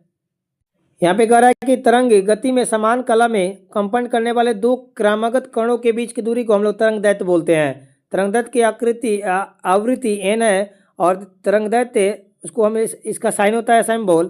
तरंग का वेग में v बराबर n, इसका ये फार्मूला होता है। यदि दो तरंगे की आवृत्तियों का अनुपात 1:2 है तो आवर्तकाल का अनुपात 2:1 हो जाएगा। उसके बाद कह रहा है कि रेडियो तरंगे का तरंगदैर्ध्य सबसे अधिक होता है। घड़ी की सुई या सुइयों की गति सरल आवर्तकाल की गति होती है। ध्वनि तरंग एक प्रकार का अनुदैर्ध्य तरंग होती है। ध्वनि के नाम से पुकारी जाने वाली आंतरिक तरंगों की आवृत्ति 20 हर्ट्ज से लेकर 20,000 हर्ट्ज तक होती है। 20 हर्ट्ज से नीचे की आवृत्ति ध्वनि तरंगों का अपश्रव्य तरंगे कहते हैं उसको। जिन तरंगों को हम सुनते हैं उसे हम लोग श्रव्य तरंगे बोलते हैं। 20,000 हर्ट्ज से ऊपर के तरंगे को प्रश्रव्य तरंगे कहते हैं। प्रश्रव्य तरंगे को सबसे पहले सिटी मार्कर गॉल्टन ने उत्पन्न किया था। किसी माध्यम में ध्वनि की चाल मुख्यतः माध्यम की प्रत्यस्तता तथा घनत्व पर निर्भर करती है। ध्वनि की चाल सबसे अधिक ठोस में होती है। ध्वनि की चाल सबसे कम गैस में होती है। ध्वनि की चाल 1483 मीटर पर सेकेंड होती है। लोहे में ध्वनि की चाल 51 से 30 मीटर पर सेकेंड होती है। किसी माध्यम में ध्वनि की चाल पर दाब का प्रभाव नहीं पड़ता है, वह अपवर्तित होती है, मतलब अपरिवर्तित होती है। उसके बाद यहाँ पर कह रहा है कि वायु की ध्वनि में चाल 332 मीटर पर सेकेंड होती है। यदि दाब बढ़ाकर दोगुना कर दिया जाए तो ध्वनि की चाल 332 मीटर पर सेकेंड ही रहेगी, मतलब कितना बढ़ा दिया जाए उतना ही रहेगी। किसी माध्यम में ताप के प्रभाव से ध्वनि की चाल बढ़ जाती है। वायु में प्रति 1 डिग्री सेल्सियस ताप बढ़ने पर ध्वनि की चाल 0.61 मीटर पर सेकेंड बढ़ जाती है। ध्वनि की गुणता सनादि स्वरों की संख्या क्रम तथा अपेक्षिक तीव्रता पर निर्भर करती है। 1 सेकेंड में वह अपनी गति को जितनी बार दोहराती है वह उसकी आवृत्ति है। दोलन करने वाली वस्तु का अपने मध्य स्थिति से महत्तम विस्थापन की दोलन को आयाम कहते हैं। चलिए नेक्स्ट। उसके बाद कह रहा है कि प्रतिध्वनि सुनने के लिए श्रोता और परावर्तक सतह के बीच में न्यूनतम दूरी 17 मीटर का होनी चाहिए, याद रखिएगा। और कान की ध्वनि का प्रभाव 1/10 सेकेंड तक रहता है। ध्वनि के अपवर्तन के कारण ध्वनि रात में अधिक और दिन में कम सुनाई देती है। ध्वनि की तीव्रता मापने वाले यंत्र को हम लोग ऑडियोमीटर बोलते हैं, याद रखिएगा। उसके बाद कह रहा है कि अनुनाद में प्रोनोदित कंपनों की आवृत्ति वस्तुओं की स्वाभाविक आवृत्ति के बराबर होती है। ध्वनि में मुख्यतः 3 लक्षण होते हैं, तीव्रता, तरत्व और गुणता होते हैं। ध्वनि की तीव्रता व्यक्त करने का मात्रक बेल होता है, याद रखिएगा। उसके बाद कह रहा है कि ध्वनि की निरपेक्ष तीव्रता को वाट मीटर स्क्वायर -2 से व्यक्त किया जाता है। डेसिबल बेल का 10वां भाग है, याद रखिएगा। ध्वनि के तरत्व के कारण ध्वनि को मोटी या पतली भी कहा जाता है। तरत्व आवृत्ति पर निर्भर करता है। चलिए नेक्स्ट। कह रहा है कि 1 ग्राम शुद्ध जल का ताप 14.5 डिग्री सेल्सियस से लेकर 15.5 डिग्री सेल्सियस तक बढ़ाने के लिए आवश्यक उष्मा की मात्रा को अंतर्राष्ट्रीय कैलोरी कहा जाता है, याद रखिएगा। 1 पाउंड का जल का ताप 1 डिग्री F बढ़ाने के लिए आपको आवश्यक उष्मा की मात्रा को हम लोग 1 ब्रिटिश थर्मल यूनिट के नाम से जानते हैं या कहते हैं। और 1 BTU = क्या हो जाएगा, 252 कैलोरी के तुल्य होता है। उसके बाद कह रहा है यहाँ पे अयांत्रिक तरंगे स्वतः अनुप्रस्थ होती है। अयांत्रिक तरंगे की चाल प्रकाश के चाल के बराबर होती है और 1 कैलोरी 4.186 जूल के तुल्य होती है और 1 कैलोरी 4186 जूल के तुल्य होती है। और एक वस्तु से दूसरी वस्तु में ऊष्मा का स्थानांतरण ताप के कारण होता है, याद रखिएगा। उसके बाद कह रहा है कि मैक संख्या का प्रयोग वायुयान के वेग के संबंध में किया जाता है। एक मैक संख्या 1 से अधिक तो पिंड की चाल प्राध्वनिक कहलाती है। यदि मैक की संख्या 5 से अधिक है तो पिंड की चाल अति प्राध्वनिक कहलाती है। उसके बाद देखिए कह रहा है कि साधारण बातचीत की ध्वनि की तीव्रता 30 से 40 डेसिबल होती है, याद रखिएगा। चलिए आगे देखते हैं। उसके बाद कह रहा है कि ध्वनि तरंगे परावर्तन के कारण आपको प्रतिध्वनि उत्पन्न करती है और रक्त किरणें का प्रयोग रात्रि दृष्टि उपकरण में किया जाता है। ध्वनि तरंगे शून्य में संचरण नहीं कर सकती। इसे साउंडिंग का प्रयोग समुद्र की गहराई मापने के लिए किया जाता है। इको साउंडिंग का प्रयोग फ्रेंड्स समुद्र में गहराई नापने के लिए किया जाता है। एकॉस्टिक विज्ञान ध्वनि से संबंधित है, याद रखिएगा। और जब ध्वनि तरंग चलती है तो अपने साथ ऊर्जा ले जाती है। वह ऊर्जा जो एक वस्तु से दूसरी वस्तु में केवल तपांतर के कारण हस्तांतरित होती है उसे ऊष्मा कहते हैं। कार्य और ऊष्मा का संबंध हो जाएगा फ्रेंड्स, बता दें W/Q बराबर G होता है, जहाँ पे W कार्य की ऊष्मा और G होता है नियतांक होता है, याद रखिएगा। और G का मान होता है 4.186 जूल या कैलोरी के बराबर होता है। उसके बाद ये कह रहा है कि यदि 4.186 जूल यांत्रिक कार्य किया जाए तो उत्पन्न ऊर्जा की मात्रा 1 कैलोरी होगी। ऊष्मा का ऐसा मात्रा जूल होता है और 1 जूल जल का ताप जो होता है 10 डिग्री सेल्सियस बढ़ाने के लिए आवश्यक ऊष्मा की मात्रा को कैलोरी कहते हैं। ताप मापने के लिए जो उपकरण का प्रयोग किया जाता है उसे तापमापी कहते हैं। उसके बाद ये कह रहा है कि सेल्सियस पैमाने में हिमांक को 0 डिग्री सेल्सियस से तथा भाप बिंदु को 100 डिग्री सेल्सियस से अंकित किया जाता है। फ़ारेनहाइट पैमाने का हिमांक 32 डिग्री F एवं भाप बिंदु 212 डिग्री फ़ारेनहाइट होता है। रोमर पैमाने का हिमांक 0 डिग्री R और भाप बिंदु 80 डिग्री R होता है, याद रखिएगा। केल्विन मापने का हिमांक 270 K होता है। केल्विन मापने का हिमांक जो होता है 273 केल्विन, ये भाप बिंदु मापने का 373 केल्विन होता है। उसके बाद देखिए यहाँ पे कह रहा है, देख लीजिएगा, सेल्सियस पैमाने, फ़ारेनहाइट पैमाने और रोमन पैमाने का एवं केल्विन पैमाने का संबंध है, यहाँ पर दिया हुआ है, आप इसको एक बार देख लीजिए। उसके बाद कह रहा है कि परम शून्य का ताप 0 डिग्री केल्विन या -273 डिग्री सेल्सियस होता है। ठीक है, कह रहा है कि पारा आपको 39 डिग्री पर जमता है। ठीक है ना, याद रखिएगा। क्या होता है, पारा आपको -39 डिग्री पर जमता है। अल्कोहल 115 डिग्री पर जमता है, याद रखिएगा। ठीक है ना। यहाँ पे देखिए परम शून्य ताप 0 डिग्री केल्विन या 273 सी पर जमता सी पर होता है, याद रखिएगा।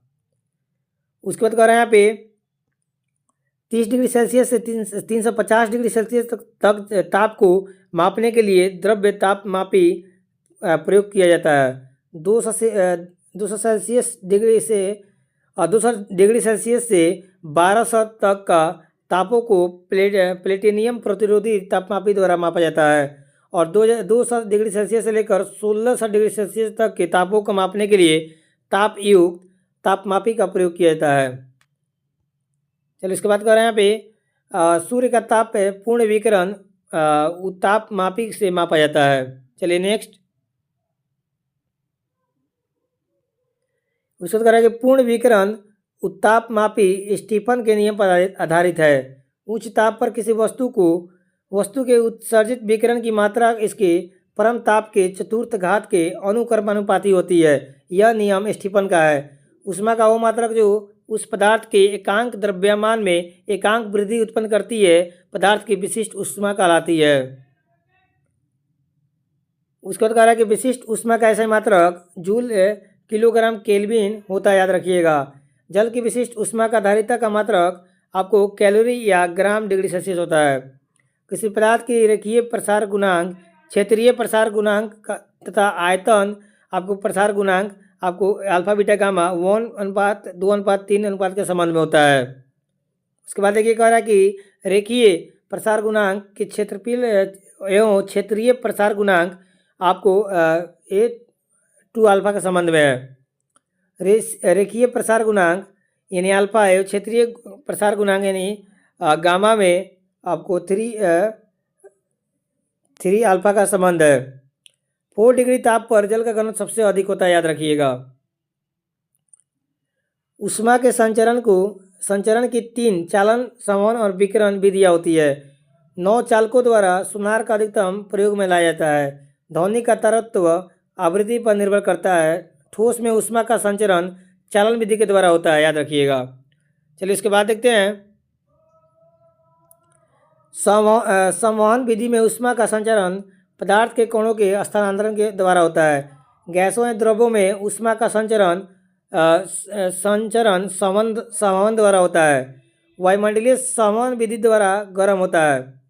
अच्छे अवशोषक ही अच्छे उत्सर्जक होते हैं, यह कथन किर्चॉफ का है।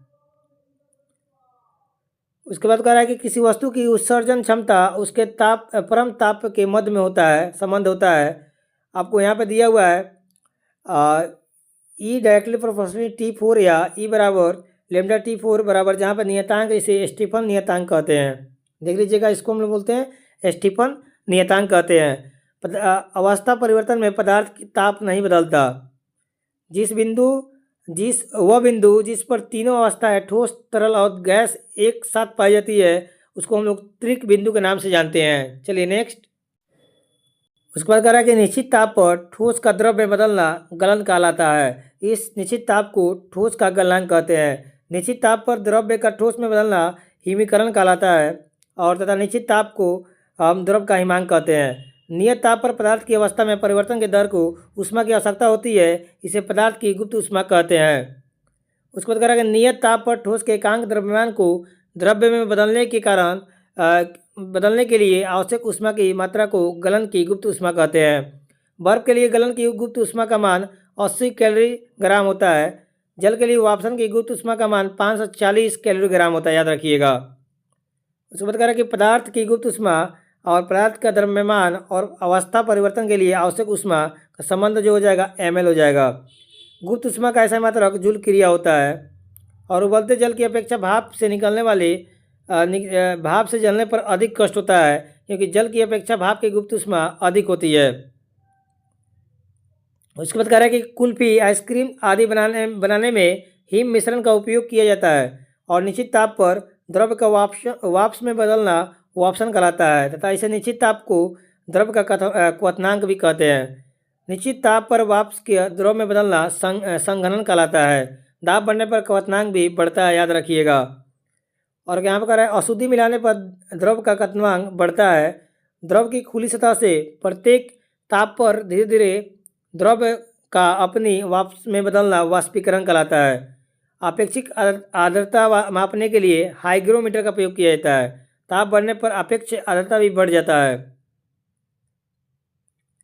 ऊष्मा गतिकी का प्रथम नियम ऊर्जा संरक्षण को प्रदर्शित करता है। कार्बन डाइऑक्साइड का अचानक प्रसार होने पर सूक्ष्म बल्ब में बदलना रुद्धोष्म परिवर्तन का उदाहरण है। ऊष्मा गतिकी का दूसरा नियम ऊष्मा के प्रवाहित होने के दिशा को व्यक्त करता है। और याद रखिएगा, ठोसों में अणुओं के बीच दूरी जो होता है 10⁻⁻10 मीटर होता है, याद रखिएगा। चलिए इसके बाद देखते हैं। यहाँ पे कह रहा है कि प्रसार गुणांक का मात्रक प्रति सेकेंड डिग्री सेल्सियस होता है, और बॉयल का नियम अनुसार ताप स्थिर होता है। चार्ल्स के नियम अनुसार दाब स्थिर होता है, और दाब के नियम के अनुसार आयतन स्थिर होता है। गैस समीकरण हो जाएगा PV = nRT, ठीक है ना। उसके बाद कह रहा है PV = nRT में R एक आंकिक मान 8.31 जूल बाई मोल के होता है, याद रखिएगा। किसी वस्तु को ताप बढ़ने पर उसकी गतिज ऊर्जा बढ़ जाएगी। 1 मोल द्रव्यमान गैस का आयतन 22.4 लीटर होता है, और एक आदर्श गैस का आंतरिक ऊर्जा ताप पर निर्भर करता है।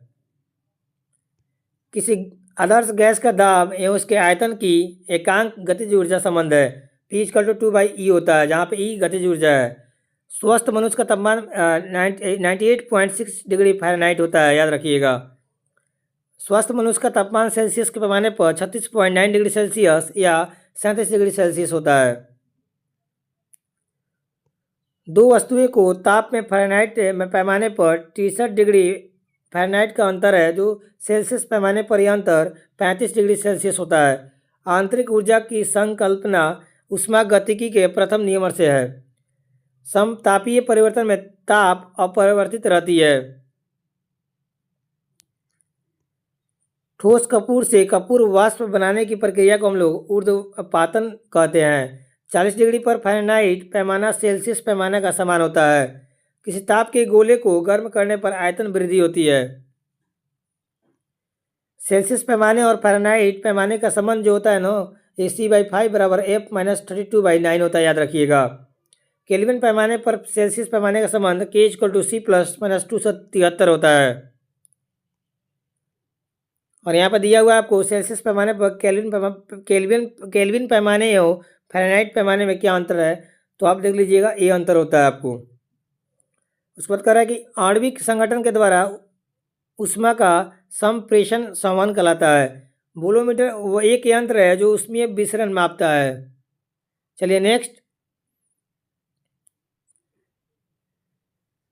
उसके बाद देखिए यहाँ पे कह रहा है कि केल्विन पैमाने पर ऋणात्मक तापमान नहीं पाए जाते हैं। ऊष्माधारिता का मात्रक जूल केल्विन होता है। बंद कमरे में पंखा चला देने पर कमरे का ताप बढ़ जाएगा। 1 ग्राम जल को 0 डिग्री F से 0 डिग्री सेल्सियस तक गर्म करने के लिए 17.7 कैलोरी ऊष्मा की आवश्यकता होती है।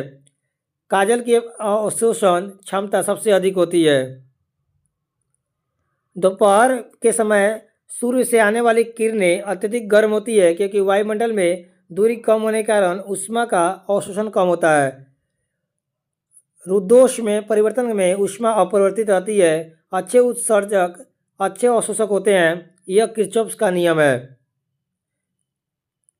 उसके बाद देखिए कह रहा है पूर्णतः कृष्ण पिंड की अवशोषकता एक होती है। विकिरण विधि द्वारा सूर्य के प्रकाश की किरणें पृथ्वी तक पहुंचती है। किसी वस्तु का ताप 4 गुना कर दिया जाए तो उसका ऊष्मा की दर 256 गुनी हो जाएगी। ऊष्मा का सबसे अच्छा चालक चांदी होता है। ऊष्मा का कार्य में संबंध डी जूल ने स्थापित किया है। एक मनुष्य का ताप 60 डिग्री सेल्सियस है तो यह फ़ारेनहाइट पैमाने पर 140 डिग्री फ़ारेनहाइट होगा। शीशे की छड़ जब भाप में रखी जाती है तो उसकी लंबाई बढ़ती है परंतु चौड़ाई अपरिवर्तित रहती है। पराद्रव्य ऊष्मा का अच्छा चालक होता है। सूर्य किरण का अवरक्त किरणें सोलर कुकर को गर्म कर देता है। ग्रीष्म काल में सफ़ेद कपड़ा पहनना अच्छा होता है क्योंकि सफ़ेद कपड़े का ताप अवशोषण कम होता है। थर्मस फ्लक्स का आविष्कारक डिवार ने किया था। तेज हवा वाली रात्रि में वाष्पीकरण की दर तेज होने के कारण ओस नहीं बनती है। मनुष्य आर्द्रता से परेशानी महसूस करता है। इसका कारण पसीने का आर्द्रता के कारण वाष्पीकृत न होना। फ्रिज में थर्मोस्टेट का कार्य एक समान तापमान बनाए रखना है। सूर्य की लगभग सतह 6000 डिग्री सेल्सियस होता है। 160 डिग्री फ़ारेनहाइट पर फ़ारेनहाइट पैमाना सेंटीग्रेड पैमाने का दोगुना होता है। चलिए नेक्स्ट। उसके बाद सेल्सियस में 27 डिग्री सेल्सियस 300 केल्विन के बराबर होगा। प्रकाश एक ऊर्जा है। प्रकाश का एक अनुप्रस्थ तरंगे है।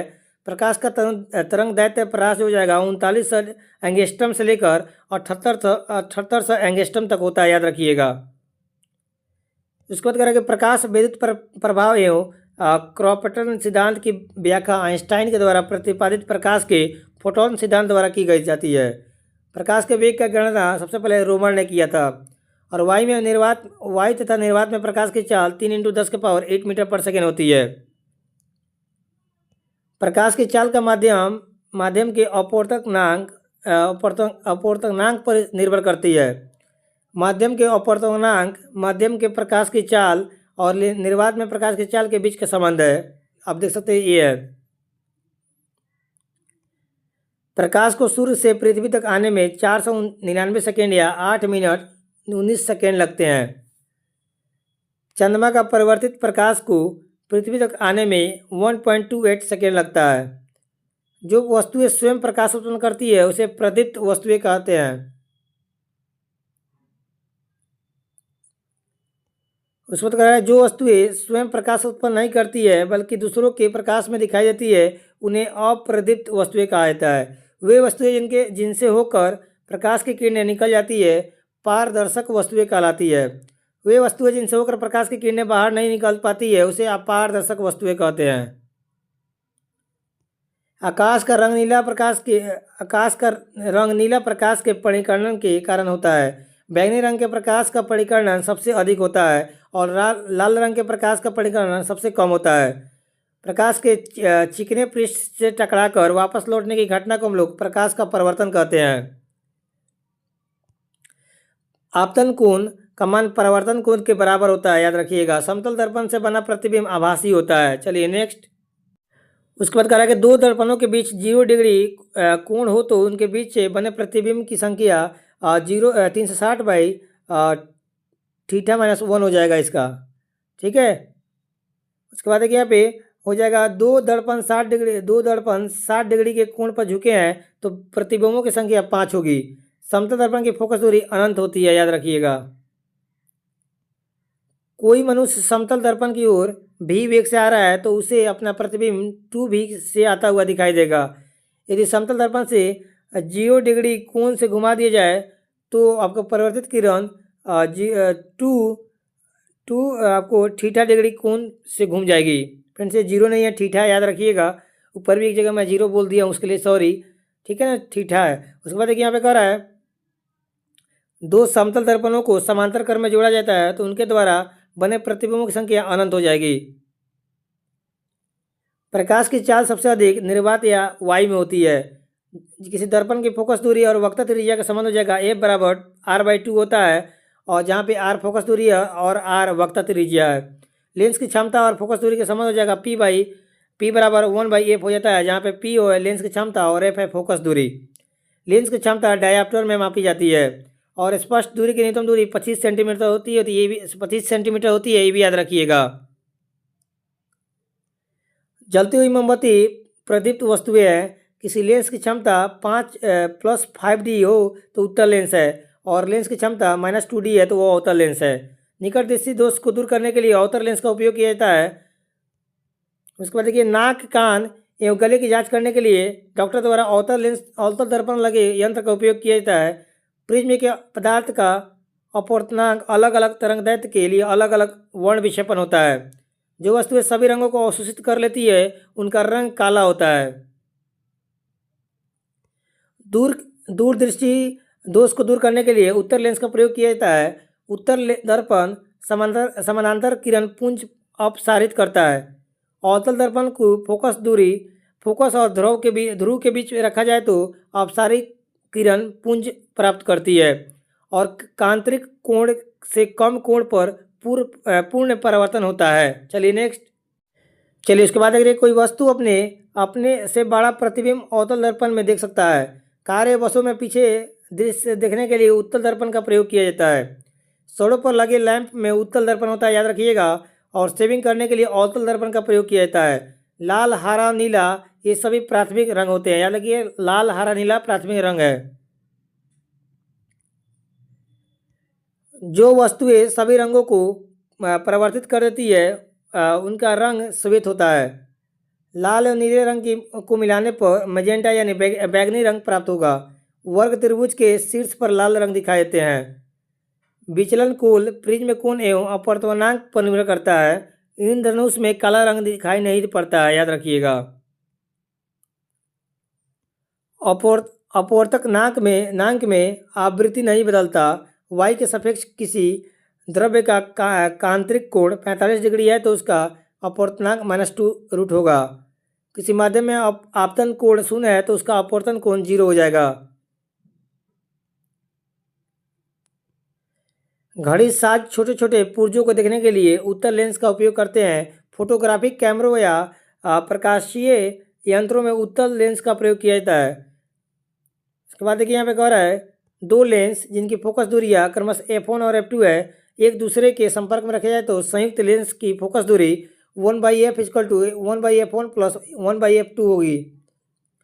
दो लेंसेज की क्षमता P1 और P2 है, उन्हें संपर्क में रखने पर संयुक्त लेंस की क्षमता P = P1 + P2 होगा। मनुष्य की आंख के रेटिना पर वस्तु का प्रतिबिंब बनता है। मानव नेत्र की रेटिना पर प्रतिबिंब वास्तविक और उल्टा होता है। निकट दृष्टि दोष वाले व्यक्ति की आंख में प्रतिबिंब रेटिना से पहले बनता है। जब संयुक्त सूक्ष्मदर्शी की आवर्धन क्षमता अधिक होती है तो नेत्र की फोकस दूरी कम होती है। चलिए नेक्स्ट। उसके बाद कह रहा है कि रेगिस्तान में मरीचिका का बनना प्रकाश का पूर्ण आंतरिक परिवर्तन है। कार की हेडलाइट में परवलयाकार अवतल दर्पण का प्रयोग किया जाता है। प्रकाश का तरंग सिद्धांत हाइजेंस के द्वारा प्रतिपादित किया गया था। प्रकाश एक प्रकार का विद्युत चुम्बकीय तरंग है, यह मैक्सवेल ने कहा था। प्रकाश विद्युत प्रवाह के प्रतिपादक आइंस्टाइन है। सर्वप्रथम ग्रेमाल्डी ने बताया था कि प्रकाश तरंगे का विवर्तन होता है। प्रकाश विकिरण की प्राकृतिक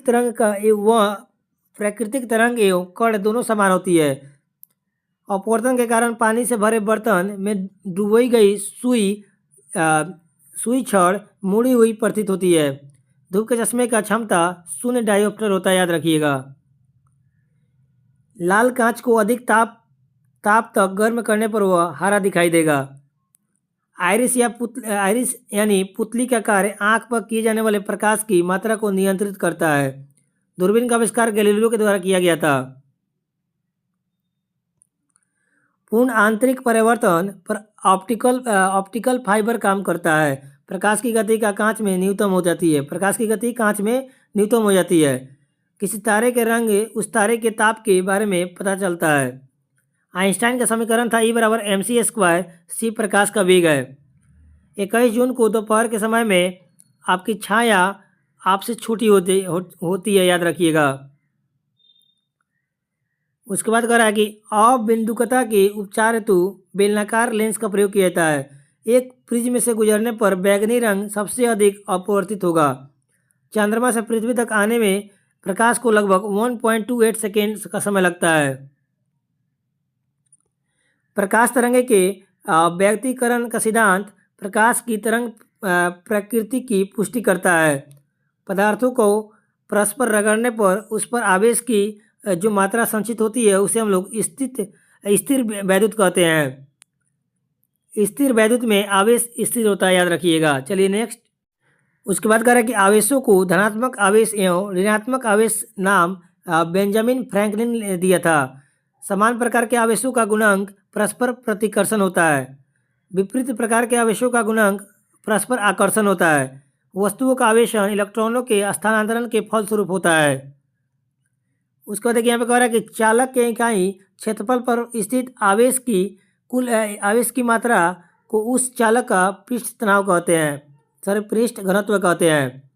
यदि कोई वस्तु दूर की वस्तुओं को स्पष्ट नहीं देख पाता है तो उसे दृष्टि में निकट दृष्टि दोष होगा।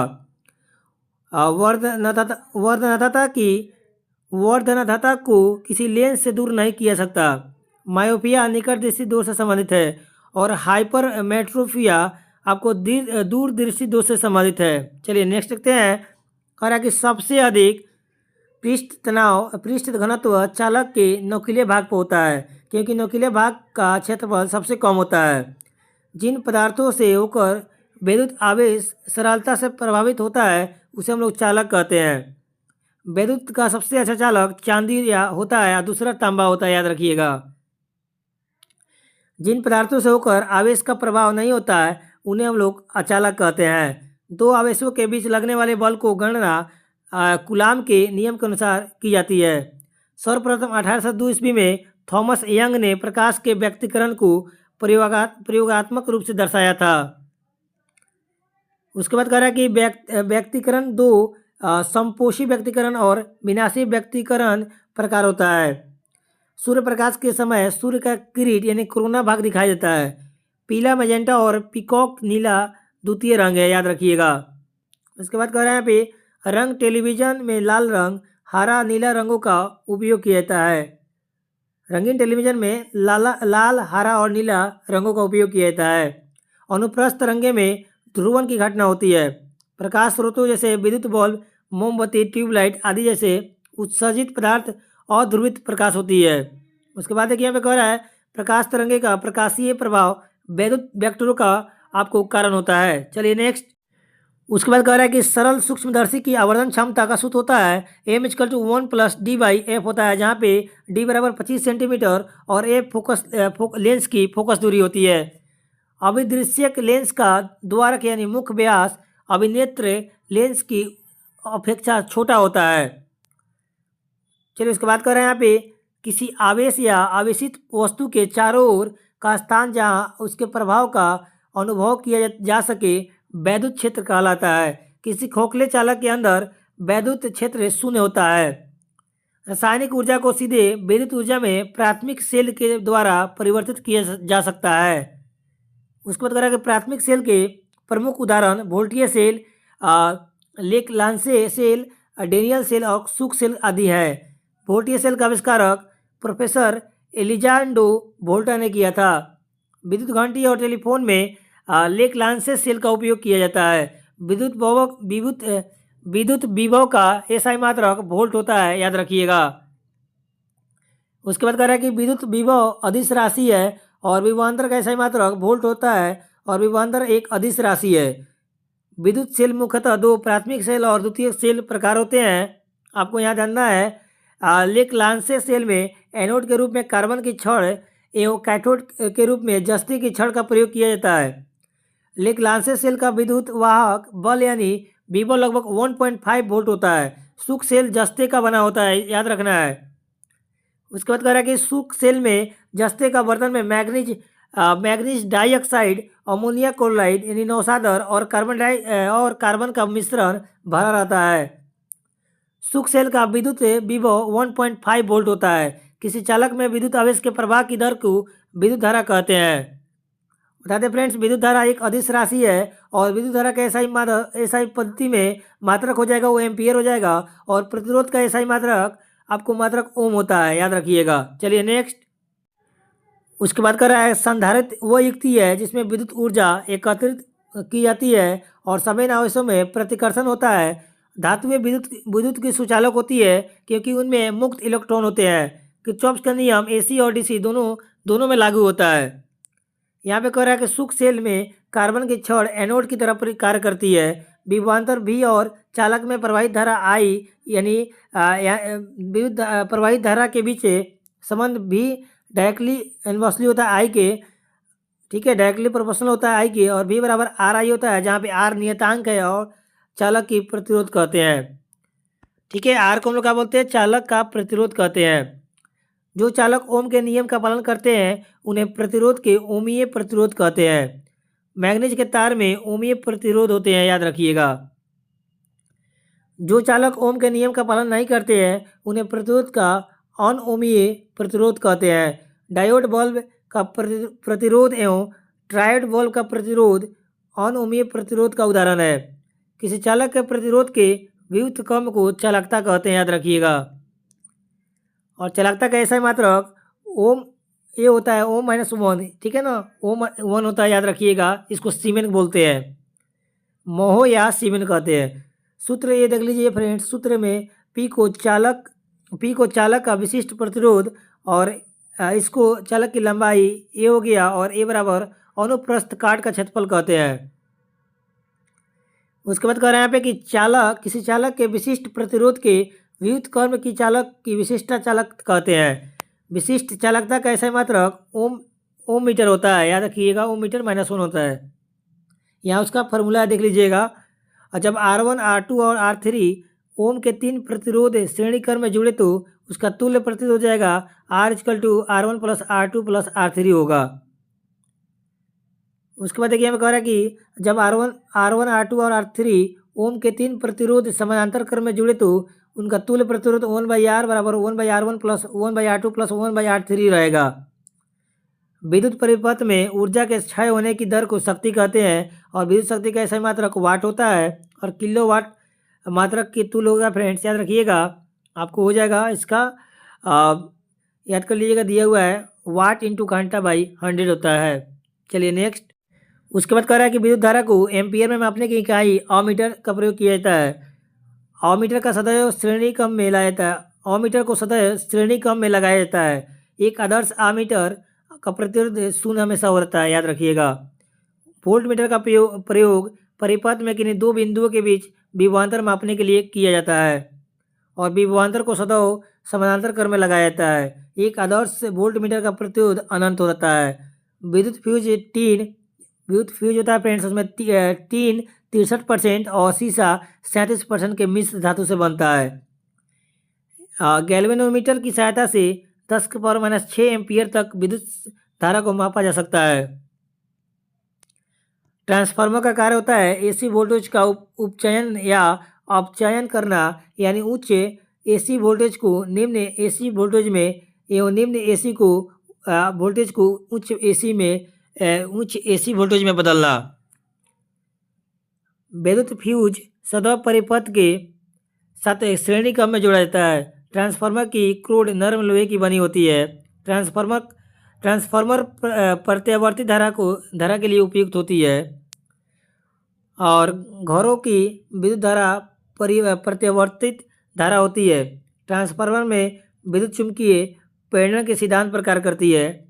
विद्युत ऊर्जा को यांत्रिक ऊर्जा में बदलने वाले यंत्र को हम लोग विद्युत मोटर कहते हैं। पृथ्वी के ध्रुव पर नमन कोण का मान 90 डिग्री होता है और विषुवत रेखा पर नमन कोण का मान 0 डिग्री होता है, याद रखिएगा।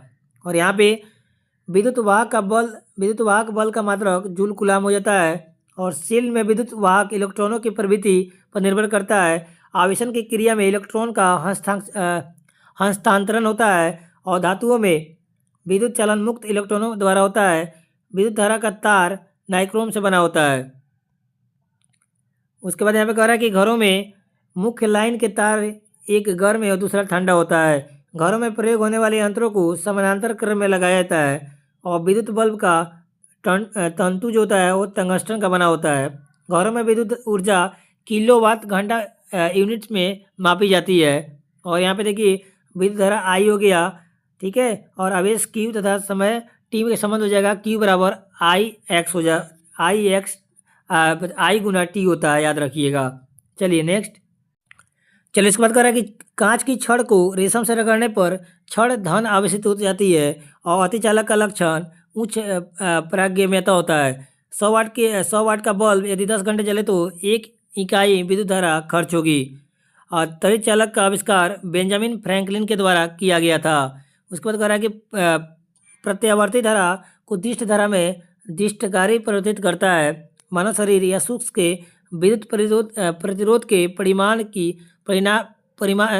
की कोटि 16 ओम होती है। और विद्युत उत्पन्न करने के लिए यूरेनियम का उपयोग किया जाता है। विद्युत मरकरी लैंप में कम दाब पर पारा भरता है और इस्पात से अस्थायी चुंबक बनाए जाते हैं। और विद्युत अपघटन का नियम की खोज फैराडे के द्वारा किया गया था। उसके बाद चलिए कह रहा है कि बिजली के पंखे की गति बदलने के लिए रेगुलेटर का प्रयोग किया जाता है। डायनेमो की खोज फैराडे ने की थी। डायनेमो की खोज कौन किया था? तो फैराडे ने किया था। और प्रेरित विद्युत वाहक बल सदैव फ्लक्स परिवर्तन का विरोध करता है। चुंबक लोहे की अपनी ओर आकर्षित करती है। चुंबक लोहे को अपनी ओर आकर्षित करती है। इस गुण को चुंबकत्व बोलते हैं। चुंबकत्व का कारण आवेशों की गति है। चुंबकीय क्षेत्र का मात्रक गॉस होता है और 1 न्यूटन एम्पियर 10 के पावर 4 गॉस के तुल्य के बराबर होता है। चुंबक में सबसे ज़्यादा चुंबकत्व ध्रुव पर होता है। उसके बाद ये कह रहा है कि चुंबक के 2 ध्रुवों को मिलाने वाली रेखा को हम लोग चुंबकीय अक्ष कहते हैं। और चुंबक चुंबकीय पदार्थों में प्रेरण द्वारा चुंबकत्व उत्पन्न करते हैं। चुंबक के समान ध्रुवों के बीच प्रतिकर्षण होता है। चुंबकीय क्षेत्र की तीव्रता एक सदिश राशि है। उसको देखिए कह रहा है कि चुंबकीय क्षेत्र की तीव्रता का मात्रक न्यूटन एम्पियर मीटर या वेबर मीटर स्क्वायर या टेस्ला होता है। चुंबकीय कंपास की सुई चुंबकीय उत्तर एवं चुंबकीय दक्षिण की ओर इंगित करती है और ध्रुव पर नमन कोण का मान 90 डिग्री होता है। उसके बाद देखिए कह रहा है कि प्रति चुंबकीय पदार्थ जस्ता, बिस्मत, तांबा, चांदी, सोना, हीरा, नमक आदि जल आदि होता है, याद रखिएगा। चलिए नेक्स्ट।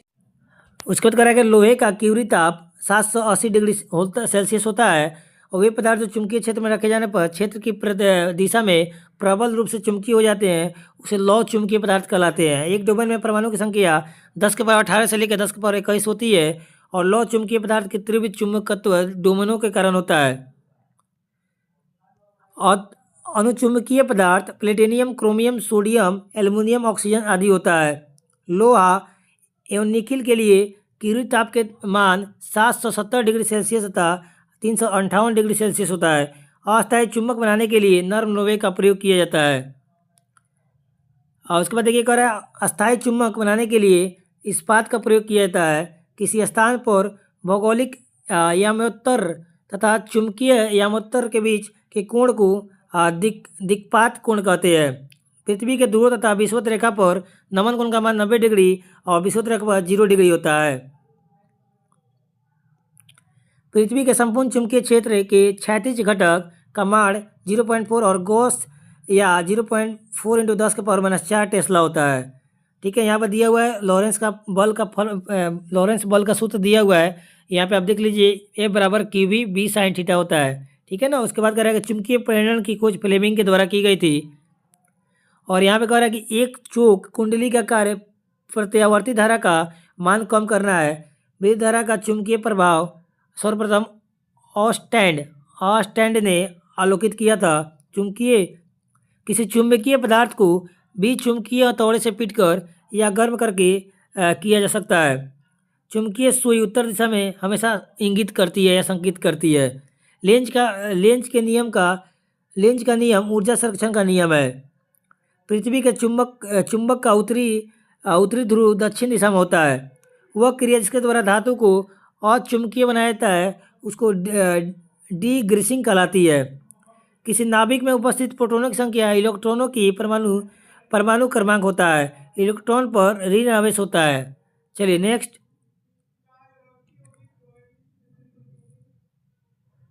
उसके बाद एक यहाँ पे कह रहा है न्यूट्रॉन पर कोई आवेश नहीं होता है। इलेक्ट्रॉन पर 1.6 इंटू 10⁻19 कूलाम आवेश होता है। पृथ्वी पर दो प्रकार के आवेश पाए जाते हैं। प्रोटॉन की खोज रदरफोर्ड के द्वारा की गई थी और न्यूट्रॉन की खोज चैडविक के द्वारा और इलेक्ट्रॉन की खोज जे थॉमसन ने की थी।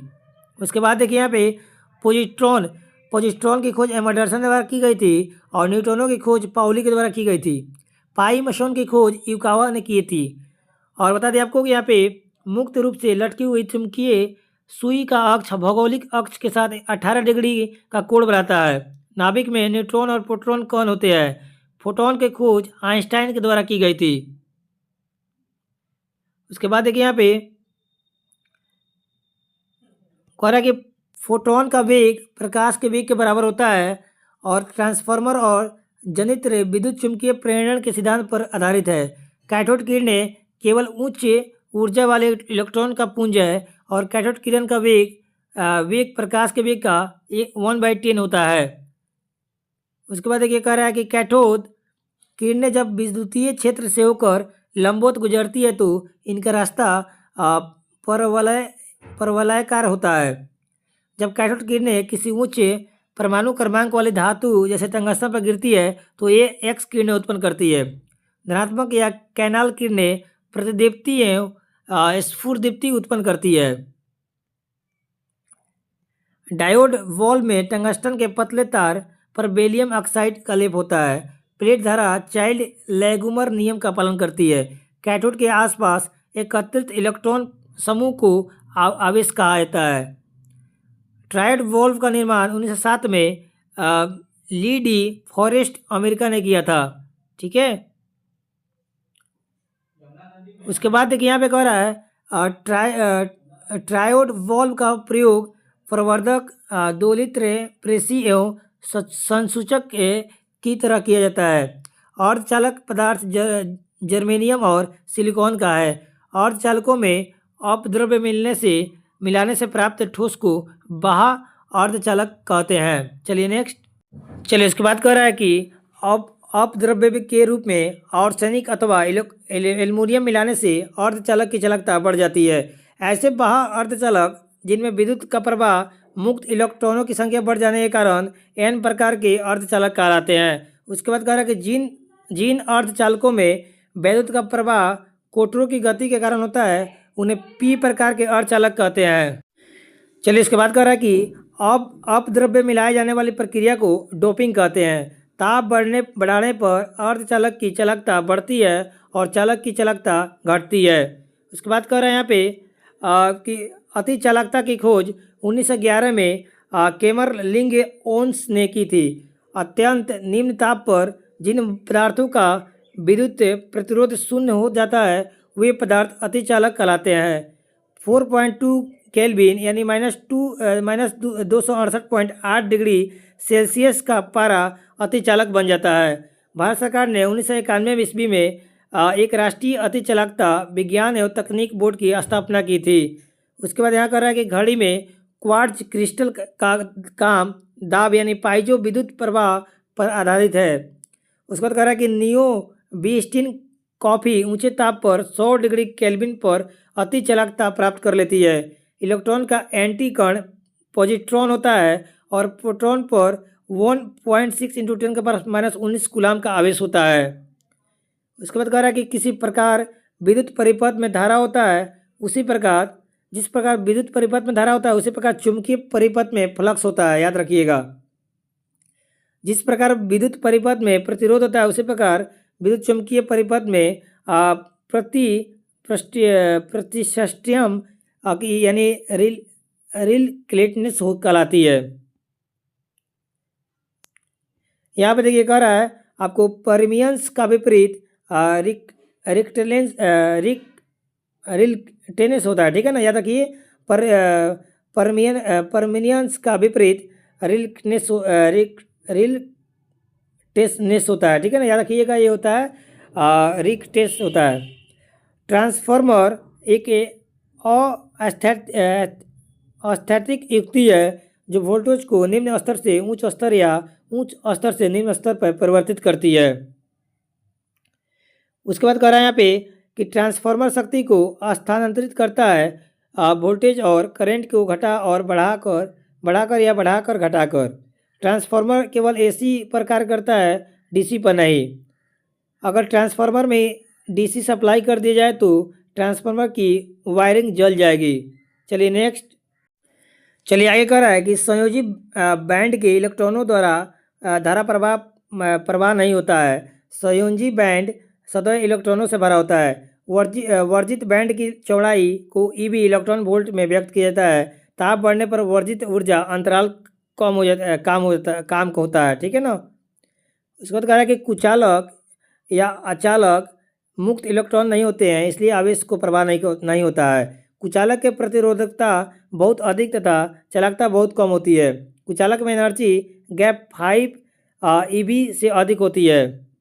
उसके बाद चलिए यहाँ पे कह रहा है कि अचालक में आयनिक बंधन होता है। अर्धचालक का प्रतिरोध चालक से अधिक तथा कुचालक से कम होता है। अर्धचालक की चालकता चालक से कम तथा अचालक से अधिक होती है। अर्धचालक में कंडक्शन बॉन्ड और वैलेंस बॉन्ड के बीच एनर्जी गैप बहुत कम होता है। लगभग बता दें यहाँ पे कि लगभग 1 ईबी के बराबर होता है। अर्धचालक का प्रतिरोध एनटीसी नेगेटिव टेम्परेचर कोफिशिएंट होता है। जब टेम्परेचर बढ़ता है तो प्रतिरोध घटता है और टेम्परेचर घटता है तो प्रतिरोध बढ़ता है।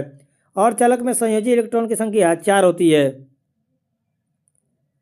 इसका कह रहा है कि अर्धचालक में सहसंयोजक बंधन होता है। परम शून्य ताप पर अर्धचालक की चालकता शून्य हो जाती है और इस ताप पर अर्धचालक कुचालक की भांति कार्य करती है। अर्धचालक में अशुद्धि मिलाने की प्रक्रिया को डोपिंग कहते हैं। और याद रखिएगा, और हो जाएगा चालकता बढ़ाने के लिए डोपिंग किया जाता है। प्योर सेमीकंडक्टर प्लस ट्रीवैलेंट बराबर पी टाइप होता है और अर्धचालक में आपको ट्रीवैलेंट यानी एक्सेप्टर तत्व मिलाने पर पी टाइप अर्धचालक बन जाता है, अर्धचालक प्राप्त होता है। चलिए नेक्स्ट, उसके बाद कह रहा है कि जब शुद्ध अर्धचालक में पंच सहयोगी, ठीक है, पंच सहयोगी इसको बोलते हैं, इलेक्ट्रॉन पाए जाते हैं तो डोपिंग करते हैं तो एन टाइप के अर्धचालक का निर्माण होता है। उसके बाद कह रहा है जब शुद्ध अर्धचालक में त्रिसंयोजी तत्व को डोपिंग करते हैं तो पी टाइप अर्धचालक का निर्माण होता है। उसके बाद कह रहा है यहाँ पे पी टाइप सेमीकंडक्टर में होल की अधिकता रहती है और पी टाइप सेमीकंडक्टर में विद्युत चालक का प्रवाह होल्स के कारण होता है और एन टाइप सेमीकंडक्टर में इलेक्ट्रॉन्स की अधिकता होती है और एन टाइप सेमीकंडक्टर में विद्युत धारा का प्रवाह इलेक्ट्रॉन्स के कारण होता है, याद रखिएगा। उसके बाद डायोड कह रहा है यहाँ पे को हम बैटरी के साथ दो तरह से जोड़ सकते हैं और इन तरीकों से हम बायसिंग को कहते हैं। फॉरवर्ड बायस में पीएन संधि पर पी सिरा बैटरी का धनात्मक सिरे से तथा एन सिरा बैटरी के ऋणात्मक सिरे से संयोजित किया जाता है, मतलब ऐड किया जाता है।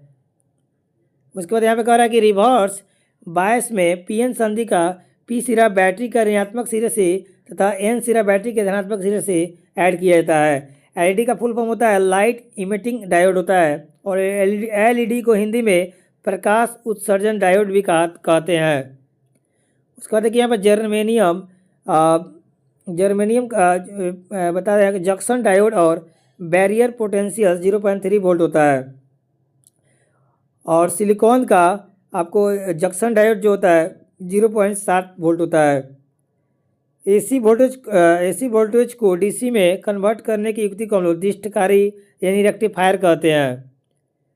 और बता दें यहाँ पे कि एसी को डीसी में बदलने की प्रक्रिया को हम लोग निर्दिष्टीकरण यानी रेक्टिफिकेशन कहते हैं।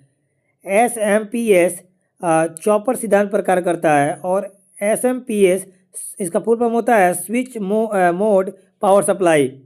और इसका TRIAC का एक द्विदिशीय उपकरण है और यह एक पदार्थ वाला एक चार परत वाला उपकरण है, याद रखिएगा। चलिए नेक्स्ट, उसको कह रहा है किसी अर्धचालक में हीट सिंक कार्य ताप बढ़ते को नियंत्रित करता है। और आधे रेक्टिफायर होता है फ्रेंड्स एसी को डीसी में कन्वर्ट करता है, इन्वर्टर डीसी को एसी में, और एटेन्यूएटर जो होता है वो रिड्यूस करता है पावर का सिग्नल को, और एम्पलीफायर होता है जो इंक्रीज करता है पावर के सिग्नल को। ठीक है, उसके बाद है कि यहाँ पे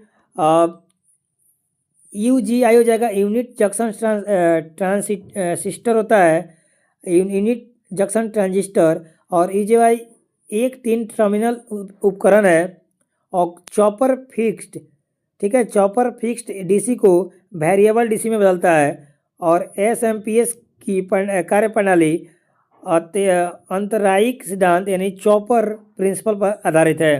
तो फ्रेंड्स ये रहा टोटल ज्ञान बिंदु सर रोशन आनंद सर के द्वारा निकाला गया लास्ट टाइम, मतलब एक दिन पहले ये पूरा फिजिक्स का महत्वपूर्ण वॉल लाइनर फॉर्म में था। टोटल हमने करवा दिया, तो आप सब देख सकते हैं।